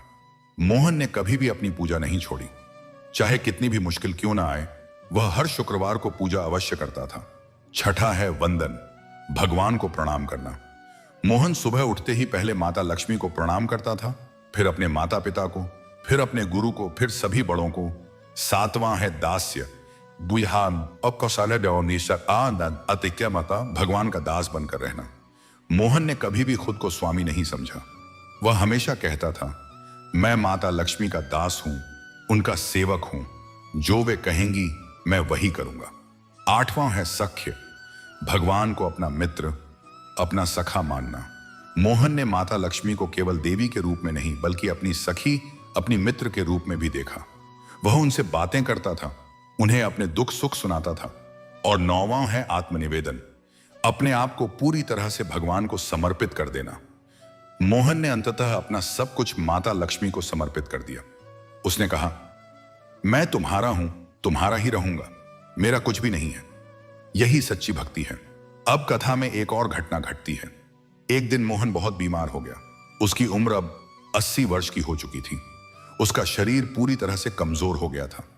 वह उठ नहीं पाता था, चल नहीं पाता था, बोल भी मुश्किल से पाता था। सुमति, लता और सागर ने उसकी बहुत सेवा की। लता ने अपने पिता का इलाज किया, लेकिन मोहन का शरीर अब जवाब दे रहा था। एक दिन मोहन ने अपने परिवार को बुलाया और कहा, मुझे लगता है कि अब मेरा समय निकट है, मैं जा रहा हूं, लेकिन मेरे जाने से पहले पहले मैं तुम सबको आखिरी बार आशीर्वाद देना चाहता हूं। सुमति रोने लगी। लता ने कहा, पिताजी आप मत जाइए, हमें छोड़कर मत जाइए। मोहन ने कहा, बेटा कोई इशू आई अष्टना, कोई भी इस शरीर में हमेशा नहीं रहता। जब माता लक्ष्मी बुलाएंगी तो मुझे जाना ही होगा, लेकिन मैं तुमसे वादा करता हूं कि मैं तुम्हारे पास हमेशा रहूंगा। मैं उस कमल के फूल के रूप में रहूंगा जो तुम्हारे पूजा स्थान पर रखा है। जब भी तुम उस फूल को देखोगे, समझ लेना कि मैं वही हूं। उस रात मोहन ने माता लक्ष्मी से प्रार्थना की, हे मां, अब मैं तुम्हारे पास आ रहा हूं। मेरा यह जीवन सफल रहा क्योंकि तुमने मुझे अपना दर्शन दिया। अब मुझे अपने चरणों में स्थान दो। सुबह जब लता उठी तो उसने देखा कि उसके पिता की आंखें बंद थीं, उनके चेहरे पर एक अद्भुत मुस्कान थी और उनके हाथ में माता लक्ष्मी का वह कमल का फूल था। मोहन ने इस दुनिया को अलविदा कह दिया था, लेकिन जैसे ही उसने अपनी आखिरी सांस ली, पूरे कमरे में एक सुनहरी रोशनी फैल गई। उस रोशनी में माता लक्ष्मी प्रकट हुई। उन्होंने मोहन की आत्मा को अपने हाथों में लिया और कहा, मोहन आता ननी मोहन, तुम सच्चे भक्त थे। अब तुम मेरे धाम में आओगे। वहां तुम्हें कभी दुख नहीं होगा, कभी बुढ़ापा नहीं होगा, कभी मृत्यु नहीं होगी। तुम सदा के लिए मेरे साथ रहोगे। यह कहकर माता लक्ष्मी अंतर्ध्यान हो गई। मोहन के शरीर का अंतिम संस्कार किया गया। पूरे गांव ने उसे विदाई दी। राजा ने भी आकर उसके अंतिम संस्कार में भाग लिया। धनपाल, जो अब पूरी तरह से बदल चुका था, रो रहा था। उसने कहा, मोहन ने मुझे जीवन का सही मार्ग दिखाया। वह मेरा सच्चा मित्र था। मोहन के जाने के बाद ताता और पिचिन, लता और सागर ने उसके बताए मार्ग पर चलना जारी रखा। उन्होंने कभी अहंकार नहीं किया, कभी लोभ नहीं किया, कभी किसी को दुख नहीं दिया। वे हमेशा सेवा में लगे रहे। स्कूल और अस्पताल दिन प्रतिदिन बड़े होते गए। उनके काम की ख्याति दूर दूर तक फैल गई। कई लोग उनसे प्रेरणा लेने आते थे। लता अक्सर कहती थी, यह सब मेरे पिता की देन है। उन्होंने हमें सिखाया कि असली धन क्या होता है। असली धन है सच्चाई, नम्रता, दया और सेवा। सागर कहता था, माता लक्ष्मी उन्हीं पर कृपा करती हैं जो दूसरों पर कृपा करते हैं। जितना अधिक तुम दोगे, उतना अधिक तुम पाओगे। यही उनका नियम है। अब हम इस कथा के अंतिम भाग की ओर बढ़ते हैं, जहां हम यह समझेंगे कि माता लक्ष्मी केवल धन की देवी नहीं है, बल्कि वे हर उस चीज की देवी हैं जो जीवन को सुंदर बनाती है। वे सुख की देवी हैं, शांति की देवी हैं, ज्ञान की देवी हैं और मोक्ष की देवी हैं। जो उन्हें सच्चे मन से पुकारता है, वह कभी अकेला नहीं होता, कभी गरीब नहीं होता, कभी दुखी नहीं होता, क्योंकि माता लक्ष्मी उसके हर कदम पर उसके साथ होती हैं, चाहे वह दिखे या न दिखे। चौथा भाग, माता लक्ष्मी के 8 स्वरूप और भगवान विष्णु की अद्भुत लीला। मोहन के स्वर्गवास के बाद गांव शांतिपुर में एक नया युग शुरू हुआ। लता और सागर ने मोहन द्वारा बनाए गए स्कूल और अस्पताल को और भी आगे बढ़ाया। उनके 2 बच्चे हुए, एक बेटा जिसका नाम रखा गया विष्णु और एक बेटी जिसका नाम रखा गया कमला। ये नाम स्वयं माता लक्ष्मी और भगवान विष्णु के नामों पर रखे गए थे। लता अक्सर अपने बच्चों से कहती, तुम्हारे दादा मोहन ने हमें सिखाया कि जीवन का सबसे बड़ा धर्म है सेवा, और सेवा का सबसे बड़ा मार्ग है भक्ति। इसलिए तुम दोनों को हमेशा माता लक्ष्मी की पूजा करनी चाहिए और भगवान विष्णु के गुणों को अपने जीवन में उतारना चाहिए। विष्णु और कमला दोनों बच्चे बहुत होनहार थे। विष्णु को अपने नाम के अनुसार भगवान विष्णु से बहुत लगाव था। वह छोटी उम्र से ही भगवान विष्णु के मंदिर जाता था, उनके भजन गाता था, उनकी कथाएं पढ़ता था। कमला को माता लक्ष्मी से बहुत लगाव था। वह ही हर शुक्रवार को व्रत रखती थी, माता लक्ष्मी की पूजा करती थी और गरीबों को दान करती थी। लता और सागर को अपने बच्चों पर बहुत गर्व था। एक दिन की बात है, विष्णु और कमला जंगल में खेल रहे थे। अचानक उन्हें एक बहुत पुराना मंदिर दिखाई दिया। वह मंदिर इतना पुराना था कि उसकी दीवारों पर घास उगाई थी और उसके दरवाजे टूट चुके थे। लेकिन मंदिर के अंदर से एक अजीब सी रोशनी आ रही थी। विष्णु ने कहा, कमला चलो इस मंदिर के अंदर चलते हैं। कमला ने कहा, लेकिन यह मंदिर बहुत पुराना है, कहीं हमें कोई नुकसान न पहुंचे। विष्णु ने कहा, डर मत, भगवान विष्णु की कृपा हमेशा हम पर है। दोनों मंदिर के अंदर गए। मंदिर के अंदर बहुत अंधेरा था, लेकिन जैसे जैसे वे आगे बढ़ते गए, कहते गए, उन्हें एक अद्भुत प्रकाश दिखाई देने लगा। वह प्रकाश मंदिर के गर्भगृह से आ रहा था। उन्होंने देखा कि गर्भगृह में भगवान विष्णु और माता लक्ष्मी की सुंदर प्रतिमाएं थीं, लेकिन ये प्रतिमाएं किसी पत्थर या धातु की नहीं थीं, तो सादिता थी ही, बल्कि ये स्वयं प्रकाश से बनी हुई थी। प्रतिमाएं जीवित लग रही थी। विष्णु और कमला ने देखा कि भगवान विष्णु के चारों हाथों में शंख, चक्र, गदा और कमल थे। उनके मुख पर एक अद्भुत मुस्कान थी। उनके गले में वैजयंती माला थी, जो हीरे, माणिक, पन्ना, नीलम, पुखराज, मोती और प्रवाल से जड़ित थी। उनके पीतांबर पर स्वर्ण के तार बुने हुए थे। उनके शरीर का रंग मेघ के समान श्यामल था, लेकिन उस पर सुनहरी चमक थी। उनकी आंखें कमल के समान बड़ी और कोमल थीं। उनके मस्तक पर मुकुट था, जिसमें सबसे बड़ा रत्न था कौस्तुभ मणि। कहा जाता है कि यह कौस्तुभ मणि समुद्र मंथन के समय प्रकट हुई थी और इसे भगवान विष्णु ने अपने वक्षस्थल पर धारण किया था। उनके शरीर से एक दिव्य सुगंध आ रही थी, जैसे हजारों चंपा के फूल खिल गए हों। उनके दाहिनी ओर माता लक्ष्मी विराजमान थी। माता लक्ष्मी का रूप भी अत्यंत मनमोहक था। उनका रंग स्वर्ण के समान था, लेकिन उससे भी अधिक चमकीला। उनके शरीर पर लाल और सुनहरे वस्त्र थे। उनके हाथों में कमल थे। उनके सिर पर एक सुंदर मुकुट था जिसमें हीरे और माणिक जड़े हुए थे। उनके कानों में कुंडल थे जो सूर्य के समान चमक रहे थे। उनके गले में हार था जिसमें 9 रत्न थे, नवरत्न।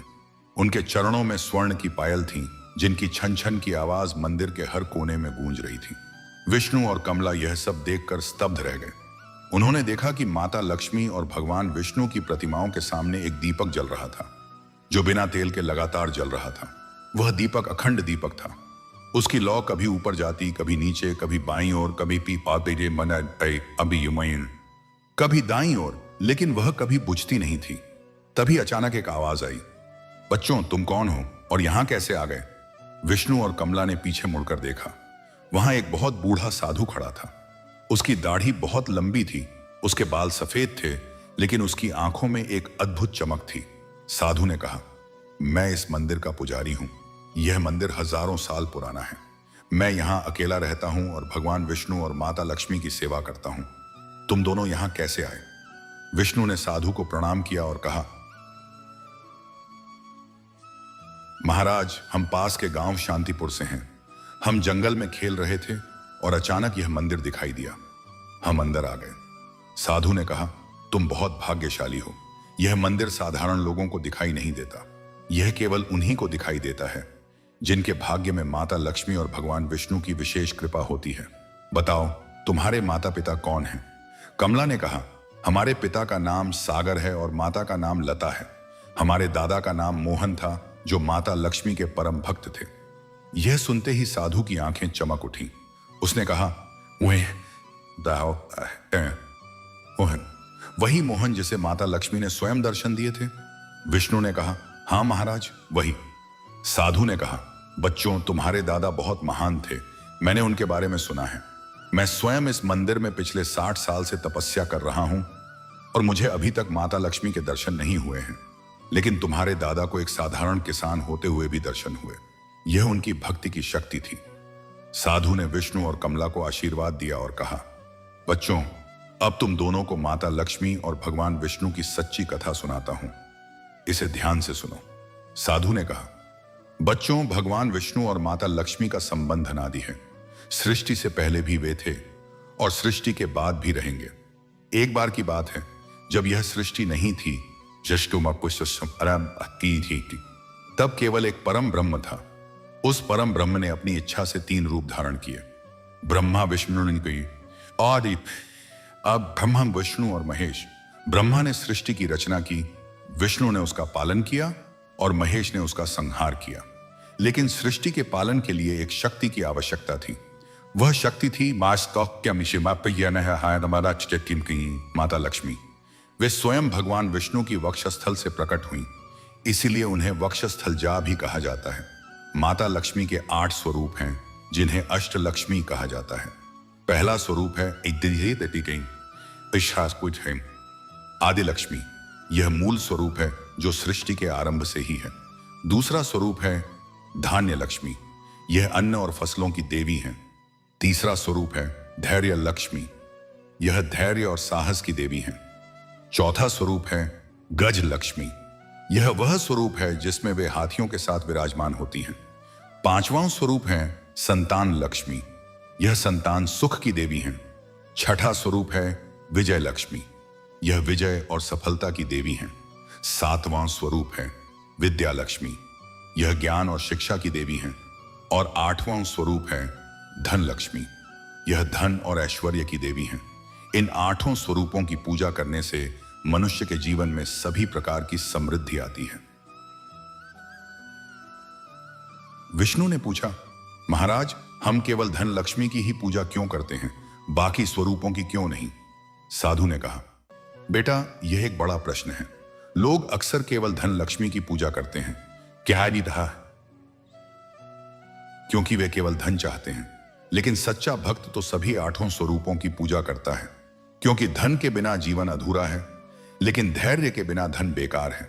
ज्ञान के बिना धन अंधा है। विजय के बिना धन निरर्थक है। संतान के बिना धन सूना है। अन्न के बिना धन भूखा है, इसीलिए माता लक्ष्मी के सभी स्वरूपों की पूजा करनी चाहिए। कमला ने पूछा, महाराज हमें यह कैसे पता चलेगा कि माता लक्ष्मी हम पर प्रसन्न है? साधु ने कहा, बेटी, जब माता लक्ष्मी प्रसन्न होती हैं तो उनके प्रसन्न होने के कई चिन्ह होते हैं। पहला चिन्ह, तुम्हारे मन में शांति आती है। दूसरा चिन्ह, तुम्हारे घर में अन्न की कमी नहीं होती। तीसरा चिन्ह, तुम्हारे बच्चे सुखी रहते हैं। चौथा चिन्ह, तुम्हें अच्छे लोगों का साथ मिलता है। पांचवां चिन्ह, तुम्हारे मन में भगवान के प्रति श्रद्धा बढ़ती है। और सबसे बड़ा चिन्ह, तुम दूसरों की मदद करने के लिए प्रेरित होते हो। यदि तुम में ये सभी गुण हैं तो समझ लो कि माता लक्ष्मी तुम पर प्रसन्न है। साधु ने आगे कहा, अब मैं तुम्हें भगवान विष्णु की एक बहुत पुरानी लीला सुनाता हूं। एक बार ऋषि दुर्वासा ने भगवान विष्णु को एक माला भेंट की। भगवान विष्णु ने वह माला माता लक्ष्मी को दे दी। माता लक्ष्मी ने वह माला पहन ली। लेकिन दुर्वासा ऋषि को यह बात अच्छी नहीं लगी। उन्होंने सोचा, पूछा है बधा कुशा, मैंने यह माला भगवान विष्णु को दी थी, उन्होंने इसे माता लक्ष्मी को क्यों दे दिया? उन्होंने क्रोधित होकर माता लक्ष्मी को श्राप दे दिया कि तुम भगवान विष्णु से अलग हो जाओगी। श्राप का प्रभाव यह हुआ कि माता लक्ष्मी भगवान विष्णु से अलग हो गई। जहां माता लक्ष्मी नहीं थी वहां सब कुछ उजाड़ हो गया। भगवान विष्णु के पास से उनकी सारी शक्ति चली गई। वे दुर्बल हो गए। तब सभी देवताओं ने मिलकर माता लक्ष्मी को प्रसन्न करने का प्रयास किया। उन्होंने माता लक्ष्मी की स्तुति की, उनकी आराधना की। अंततः माता लक्ष्मी प्रसन्न हुई और भगवान विष्णु के पास वापस लौट आईं। जैसे ही वे लौटी, भगवान विष्णु फिर से शक्तिशाली हो गए। साहब अब आशीपाशी हो गए थे और सारा ब्रह्मांड फिर से समृद्ध हो गया। इस लीला से यह शिक्षा मिलती है कि भगवान और उनकी शक्ति का कोई अलग अस्तित्व नहीं है।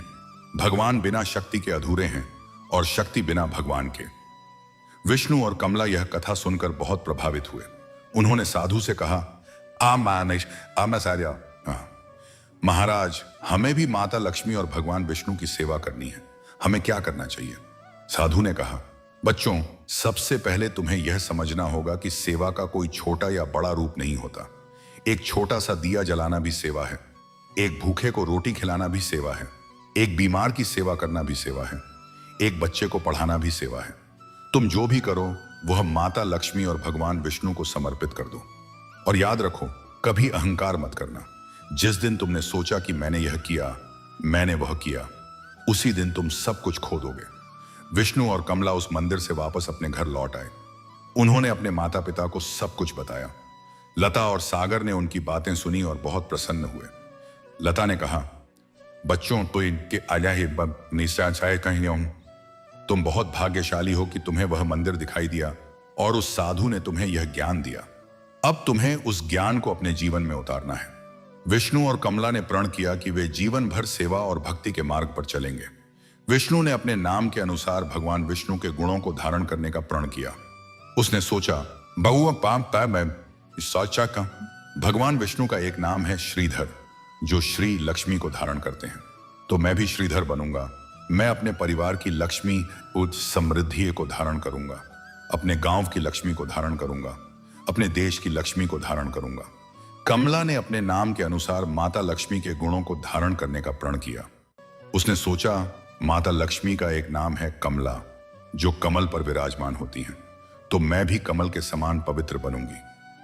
जिस प्रकार कमल कीड़ों में रहकर भी उनसे अलिप्त रहता है, उसी प्रकार मैं इस संसार के दोषों से अलिप्त रहूंगी। एक दिन विष्णु ने अपने पिता सागर से पूछा, पिताजी, क्या आपने कभी माता लक्ष्मी को देखा है? सागर ने कहा, बेटा, मैंने माता लक्ष्मी को उनके दिव्य रूप में तो नहीं देखा, लेकिन मैंने उन्हें हर उस बच्चे के चेहरे पर देखा है जिसे मैंने पढ़ाया। मैंने उन्हें हर उस मरीज के चेहरे पर देखा है जो मेरी पत्नी लता के इलाज से ठीक हुआ।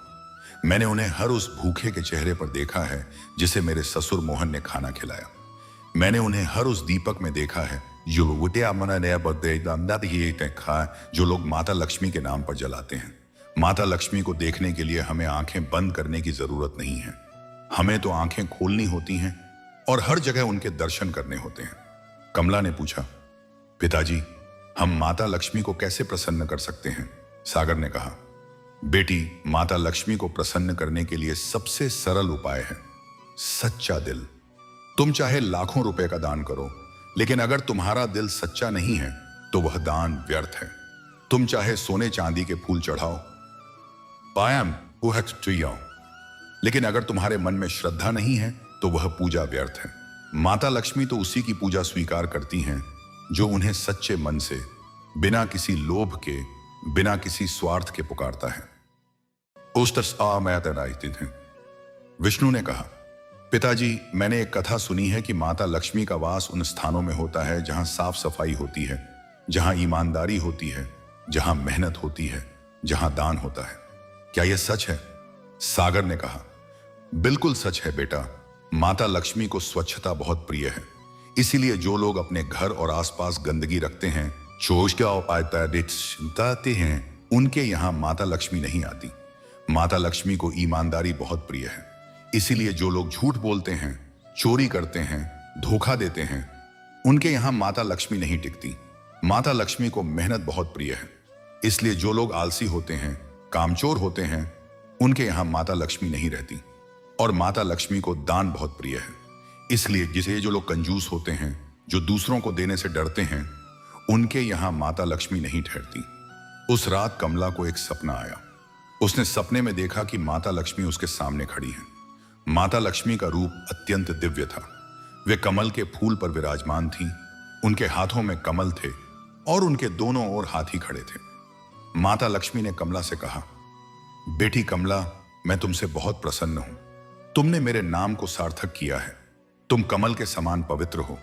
मैं तुम्हें एक वरदान देना चाहती हूं। मांगो, तुम्हें क्या चाहिए? आई है। कमला ने माता लक्ष्मी के चरण छुए और कहा, हे मां, मुझे कुछ नहीं चाहिए। मैं तो बस तुम्हारी सेवा करना चाहती हूं। मैं चाहती हूं कि मेरे गांव के हर व्यक्ति के पास खाने को अन्न हो, पीने को पानी हो, पहनने को कपड़ा हो, रहने को घर हो। मैं चाहती हूं कि कोई भूखा न सोए, कोई बीमार न रहे, कोई अशिक्षित न रहे। यही मेरी इच्छा है। माता लक्ष्मी ने कमला के सिर पर हाथ रखा और कहा, बेटी, तुम्हारी इच्छा पूरी होगी, लेकिन याद रखना, यह काम तुम्हें अकेले नहीं करना है।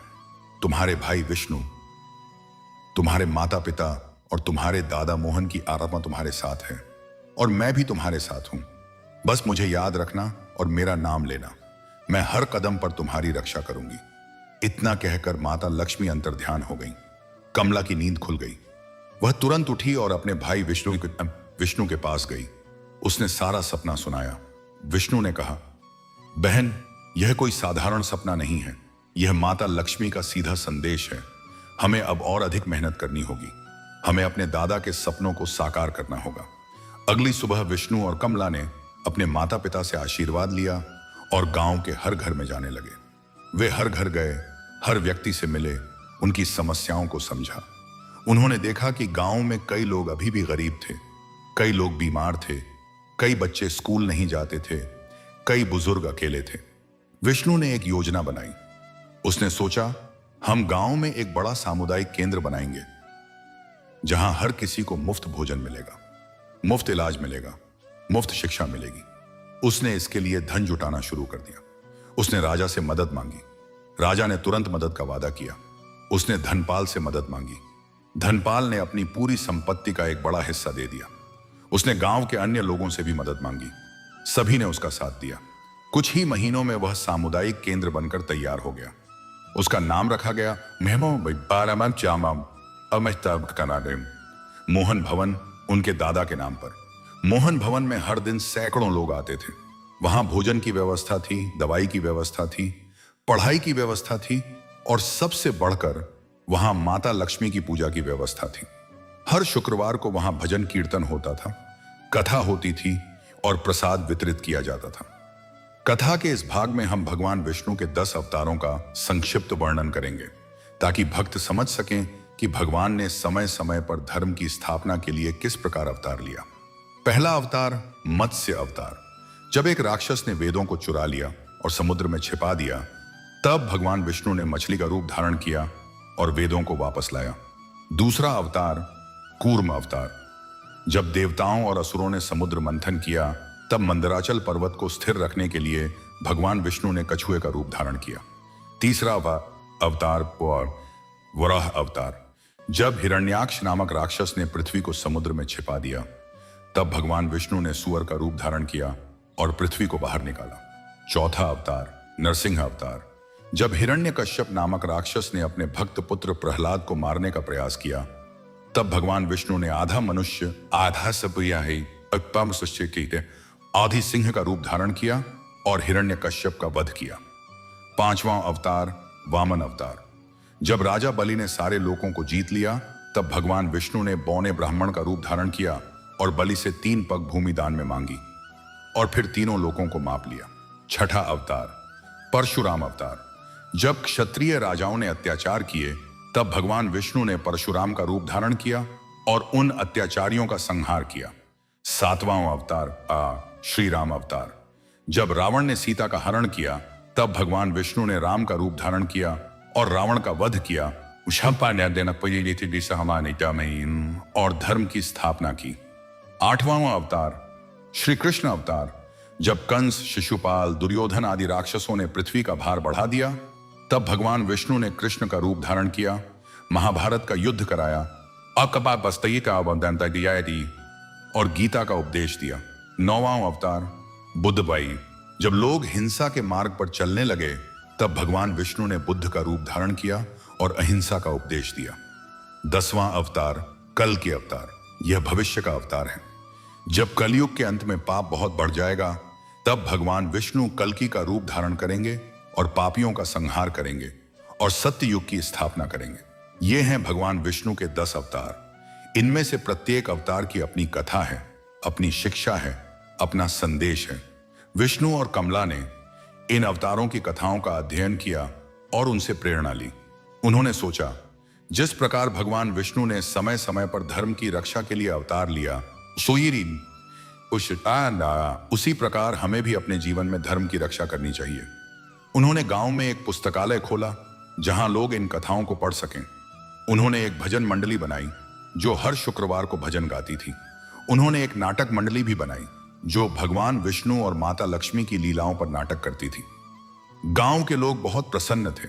उन्होंने देखा कि विष्णु और कमला अपने दादा मोहन के मार्ग पर चल रहे हैं। बार साइस लीला स्वादा नहीं थी और वे भी उनके साथ चलने लगे। धीरे धीरे पूरा गांव समृद्ध हो गया। वहां कोई भूखा नहीं था, कोई बीमार नहीं था, कोई अशिक्षित नहीं था। गांव की खुशहाली की खबर दूर दूर तक फैल गई। अन्य गांवों के लोग भी शांतिपुर आकर बसने लगे। शांतिपुर एक छोटे से गांव से बढ़कर एक बड़ा नगर बन गया। लेकिन बड़ा नगर बनने के बाद भी वहां के लोगों की सादगी, उनकी नम्रता, उनकी श्रद्धा कम नहीं हुई। वे आज भी उसी प्रकार माता लक्ष्मी की पूजा करते हैं जिस प्रकार मोहन किया करता था। वे आज भी उसी प्रकार गरीबों की मदद करते हैं जिस प्रकार मोहन किया करता था। वे आज भी उसी प्रकार सच्चाई और ईमानदारी से रहते हैं जिस प्रकार मोहन रहता था।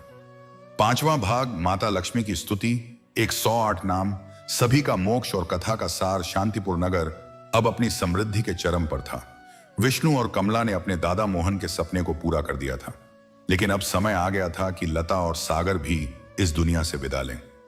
लता की उम्र अब 75 वर्ष की हो चुकी थी और सागर की 80 वर्ष की। दोनों स्वस्थ थे, लेकिन उन्होंने अपने मन में एक बात ठान ली थी। वे अब संन्यास ले लेंगे और अपना शेष जीवन भगवान की भक्ति में बिताएंगे। उन्होंने अपने बच्चों विष्णु और कमला को बुलाया और कहा, बच्चों, अब हमारी सेवा का समय पूरा हो गया। अब हम संन्यास लेकर वन में जाएंगे और वहां भगवान का ध्यान करेंगे। तुम दोनों इस नगर की देखभाल करना। याद रखना, जो कुछ भी तुम करो वह माता लक्ष्मी और भगवान विष्णु को समर्पित करो। कभी अहंकार मत करना। विष्णु और कमला रोने लगे। उन्होंने कहा, माता पिता, आप हमें छोड़कर मत जाइए। लता ने कहा, बेटा, शरीर नश्वर है, एक दिन सबको जाना ही है, लेकिन हम तुम्हारे पास हमेशा रहेंगे, अपने आशीर्वाद के रूप में, अपनी शिक्षाओं के रूप में और अपने प्रेम के रूप में। लता और सागर ने अपना सब कुछ विष्णु और कमला को सौंप दिया और वन की ओर चल दिए। वे उसी पुराने मंदिर के पास एक छोटी सी कुटिया बनाकर रहने लगे जहां कभी विष्णु और कमला गए थे। उस मंदिर के साधु ने उनका स्वागत किया। अब तीनों लता ने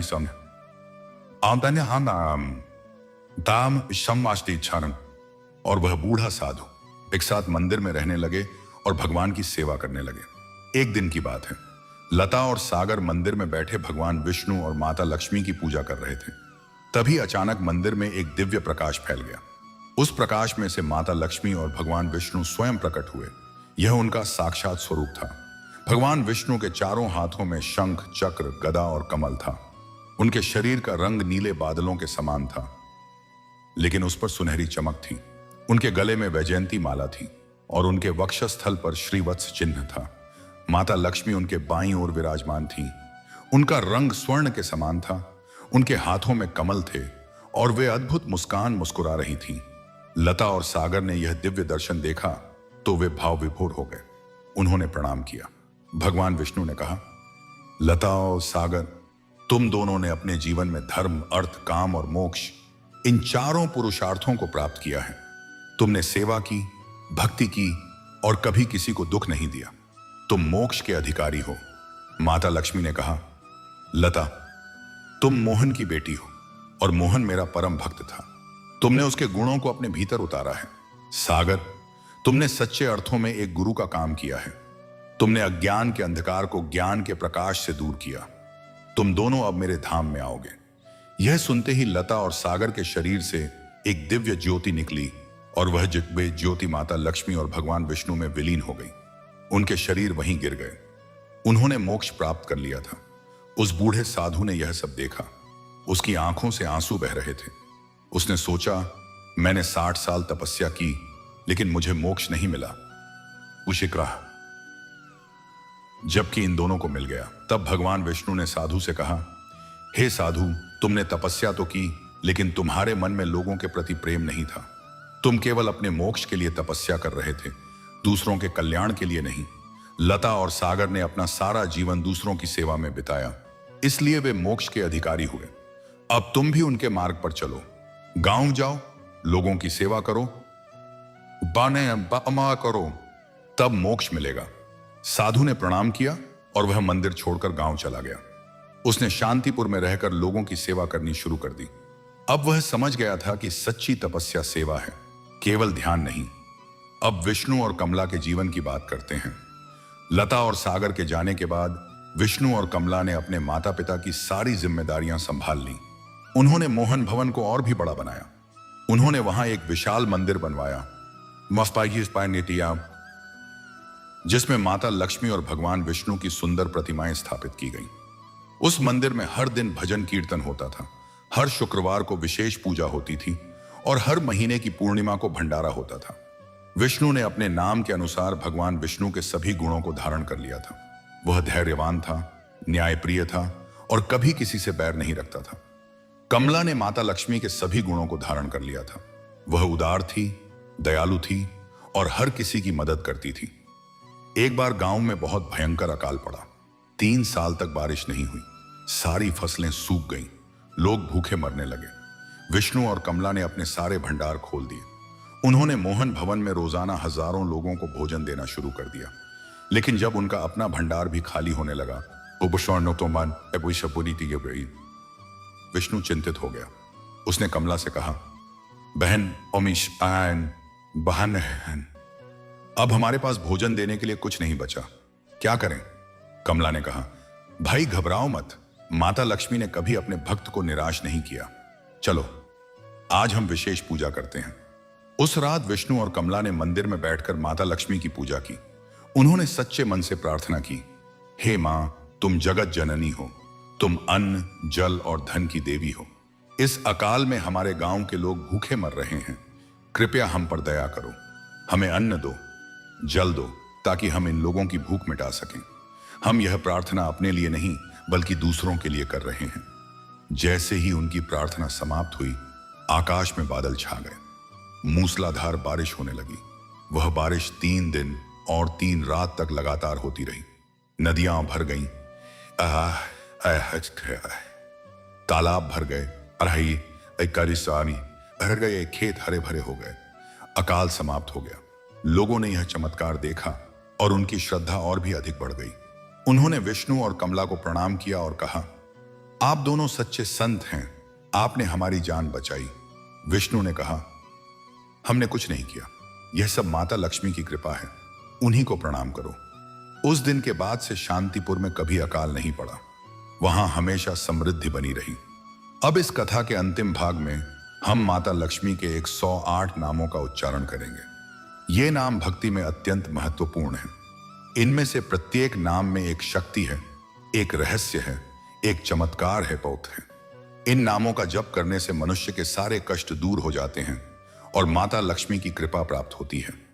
ये नाम है एयूएम प्रकृत्याय नमः, एयूएम विकृत्याय नमः, एयूएम विद्याय नमः, एयूएम सर्वभूत हित प्रदाय नमः, एयूएम श्रद्धाय नमः, एयूएम विभूत्याय नमः, एयूएम सुरभ्याय नमः, एयूएम परमात्मिकाय नमः, एयूएम वाचे नमः, एयूएम पद्मालयाय नमः, एयूएम पद्माय नमः, एयूएम शुचये नमः, एयूएम स्वाहाय नमः, एयूएम स्वधाय नमः, एयूएम सुधाय नमः, एयूएम धन्याय नमः, एयूएम हिरण्मय्य नमः, एयूएम लक्ष्म्याय नमः, एयूएम नित्य पुष्टाय नमः, एयूएम विभावर्याय नमः, एयूएम आदित्याय नमः, एयूएम दित्याय नमः, एयूएम दीप्ताय नमः, एयूएम वसुधाय नमः, एयूएम वसुधारिण्याय नमः, एयूएम कमलाय नमः, एयूएम कांताय नमः, एयूएम कामाक्षयाय नमः, एयूएम कामदाय नमः, एयूएम कमलवासिन्याय नमः, एयूएम कमलेश्वर्याय नमः, एयूएम कमलालयाय नमः, एयूएम कमलाक्षयाय नमः, एयूएम कल्याण्याय नमः, एयूएम कल्याणदाय नमः, एयूएम कल्याण रूपाय नमः, एयूएम कल्याण गुणशालिन्याय नमः, एयूएम कल्याणी प्रियाय नमः, एयूएम कल्याणी वरदाय नमः, एयूएम कल्याणी भक्त वत्सलाय नमः, एयूएम श्रीयाय नमः, एयूएम श्री प्रियाय नमः, एयूएम श्री कर्याय नमः, एयूएम श्रीदाय नमः, एयूएम श्री वर्धिन्याय नमः, एयूएम श्री विभूत्याय नमः, एयूएम श्रीनिवासाय नमः, एयूएम श्रीनाथाय नमः, एयूएम श्रीधराय नमः, एयूएम श्रीकंठाय नमः, एयूएम श्रीभूत्याय नमः, एयूएम श्री प्रसादाय नमः, एयूएम श्री फलप्रदाय नमः, एयूएम श्री महालक्ष्म्याय नमः, एयूएम श्री राजराजेश्वर्याय नमः, एयूएम श्री राज्य प्रदाय नमः, एयूएम श्री राज्य स्थिर कारिण्याय नमः, एयूएम श्री राज्य वर्धिन्याय नमः, एयूएम श्री राज्य ऐश्वर्य प्रदाय नमः, एयूएम श्री साम्राज्य दायिन्याय नमः, एयूएम श्री सार्वभौम्याय नमः, एयूएम श्री सर्वलोकेश्वर्याय नमः, एयूएम श्री सर्वदेवता प्रियाय नमः, एयूएम श्री सर्वदेव नमस्कृताय नमः, एयूएम श्री सर्वदेव वंदिताय नमः, एयूएम श्री सर्वदेव सेविताय नमः, एयूएम श्री सर्वदेव आराधिताय नमः, एयूएम श्री सर्वदेव स्तुताय नमः, एयूएम श्री सर्वदेव प्रसादिताय नमः, एयूएम श्री सर्वदेव प्रसन्नाय नमः, एयूएम श्री सर्वदेव प्रियकर्याय नमः, एयूएम श्री सर्वदेव प्रियंकर्य नमः, एयूएम श्री सर्वदेव रूपाय नमः, एयूएम श्री सर्वदेव मय्य नमः, एयूएम श्री सर्वदेव आत्मिकाय नमः, एयूएम श्री सर्वदेव शक्तिय नमः, एयूएम श्री सर्वदेव शरीरिण्य नमः, एयूएम श्री सर्वदेव हृदयाय नमः, एयूएम श्री सर्वदेव अंतरात्मने नमः, एयूएम श्री सर्वदेव स्वरूपिण्य नमः, एयूएम श्री सर्वदेव निवासिन्य नमः, एयूएम श्री सर्वदेवालयाय नमः, एयूएम श्री सर्वदेव गृहाय नमः, एयूएम श्री सर्वदेव पुर्य नमः, एयूएम श्री सर्वदेव नगर्य नमः,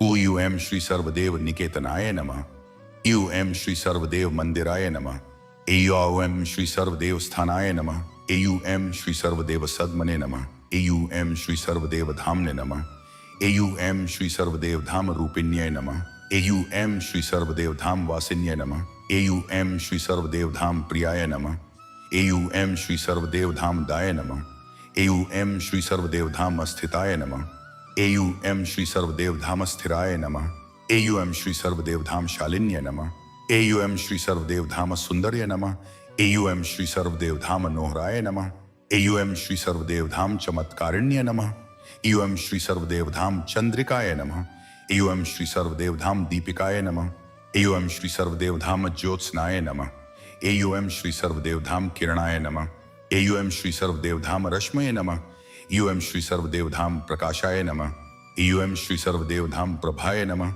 एयूएम श्री सर्वदेव धाम तेजसे नमः, एयूएम श्री सर्वदेव धाम वपुषे नमः, एयूएम श्री सर्वदेव धाम रूपाय नमः, एयूएम श्री सर्वदेव धाम स्वरूपाय नमः। इन 108 नामों का जो भी सच्चे मन से जप करता है उसे माता लक्ष्मी की असीम कृपा प्राप्त होती है। अब इस कथा का सार, यह कथा हमें क्या सिखाती है? यह कथा हमें सिखाती है कि सच्चा धन केवल सोना चांदी नहीं है, न केवल रुपए पैसे हैं, न केवल जमीन जायदाद है। सच्चा धन है सच्चाई, ईमानदारी, दया, करुणा, सेवा, नम्रता और भगवान में अटूट श्रद्धा। यह कथा हमें सिखाती है कि अहंकार सबसे बड़ा शत्रु है। जैसे ही मोहन ने अहंकार किया, उसने सब कुछ खो दिया, और जैसे ही उसने विनम्रता अपनाई, उसे सब कुछ वापस मिल गया। यह कथा हमें सिखाती है कि सेवा ही सबसे बड़ी पूजा है। जब मोहन ने उस बूढ़ी औरत की सेवा की, तो वह औरत स्वयं माता लक्ष्मी थी। यह कथा हमें सिखाती है कि माता लक्ष्मी केवल उन्हीं पर कृपा करती हैं जो दूसरों पर कृपा करते हैं। जितना अधिक तुम दोगे, उतना अधिक तुम पाओगे। यह कथा हमें सिखाती है कि भगवान हमेशा हमारी परीक्षा लेते हैं। वे हमें गिराते हैं ताकि हम उठना सीखें। वे हमें रुलाते हैं ताकि हम सच्ची हंसी का मूल्य समझें। वे हमें खोने देते हैं ताकि हम पाने का सच्चा अर्थ समझें। और अंत में यह कथा हमें सिखाती है कि माता लक्ष्मी और भगवान विष्णु का आशीर्वाद उन सब पर है जो सच्चे मन से उन्हें पुकारते हैं। चाहे तुम गरीब हो, चाहे अमीर हो, चाहे पढ़े लिखे हो, चाहे अनपढ़ हो, आते हैं। यदि तुम्हारा दिल सच्चा है तो माता लक्ष्मी तुम्हारे द्वार पर अवश्य आएंगी। वे किसी भी रूप में आ सकती हैं। एक बूढ़ी औरत के रूप में, एक गरीब बच्चे के रूप में, एक बीमार व्यक्ति के रूप में, या एक साधु के रूप में। तुम्हारा कर्तव्य है कि तुम उन्हें पहचानो, उनकी सेवा करो और उनका आशीर्वाद प्राप्त करो। इस कथा के अंत में हम सभी भक्तों से यही प्रार्थना करते हैं कि वे माता लक्ष्मी की पूजा सच्चे मन से करें। वे हर शुक्रवार को अपने घर की साफ सफाई करें, दीपक जलाएं, माता लक्ष्मी का ध्यान करें और गरीबों को दान दें। वे कभी अहंकार न करें, कभी लोभ न करें, कभी ईर्ष्या न करें। वे हमेशा सच बोलें, हमेशा ईमानदार रहें, हमेशा दूसरों की मदद करें। तभी माता लक्ष्मी उन पर प्रसन्न होंगी और उनके जीवन में सुख, शांति और समृद्धि का वास होगा। और अंत में इस कथा को सुनने वाले सभी भक्तों को माता लक्ष्मी और भगवान विष्णु का असीम आशीर्वाद प्राप्त हो। उनके सभी दुख दूर हों, उनके सभी कष्ट मिटें, उनके घर में अन्न, धन और सुख की कोई कमी न हो। जय माता लक्ष्मी, जय श्री विष्णु, जय श्री हरि।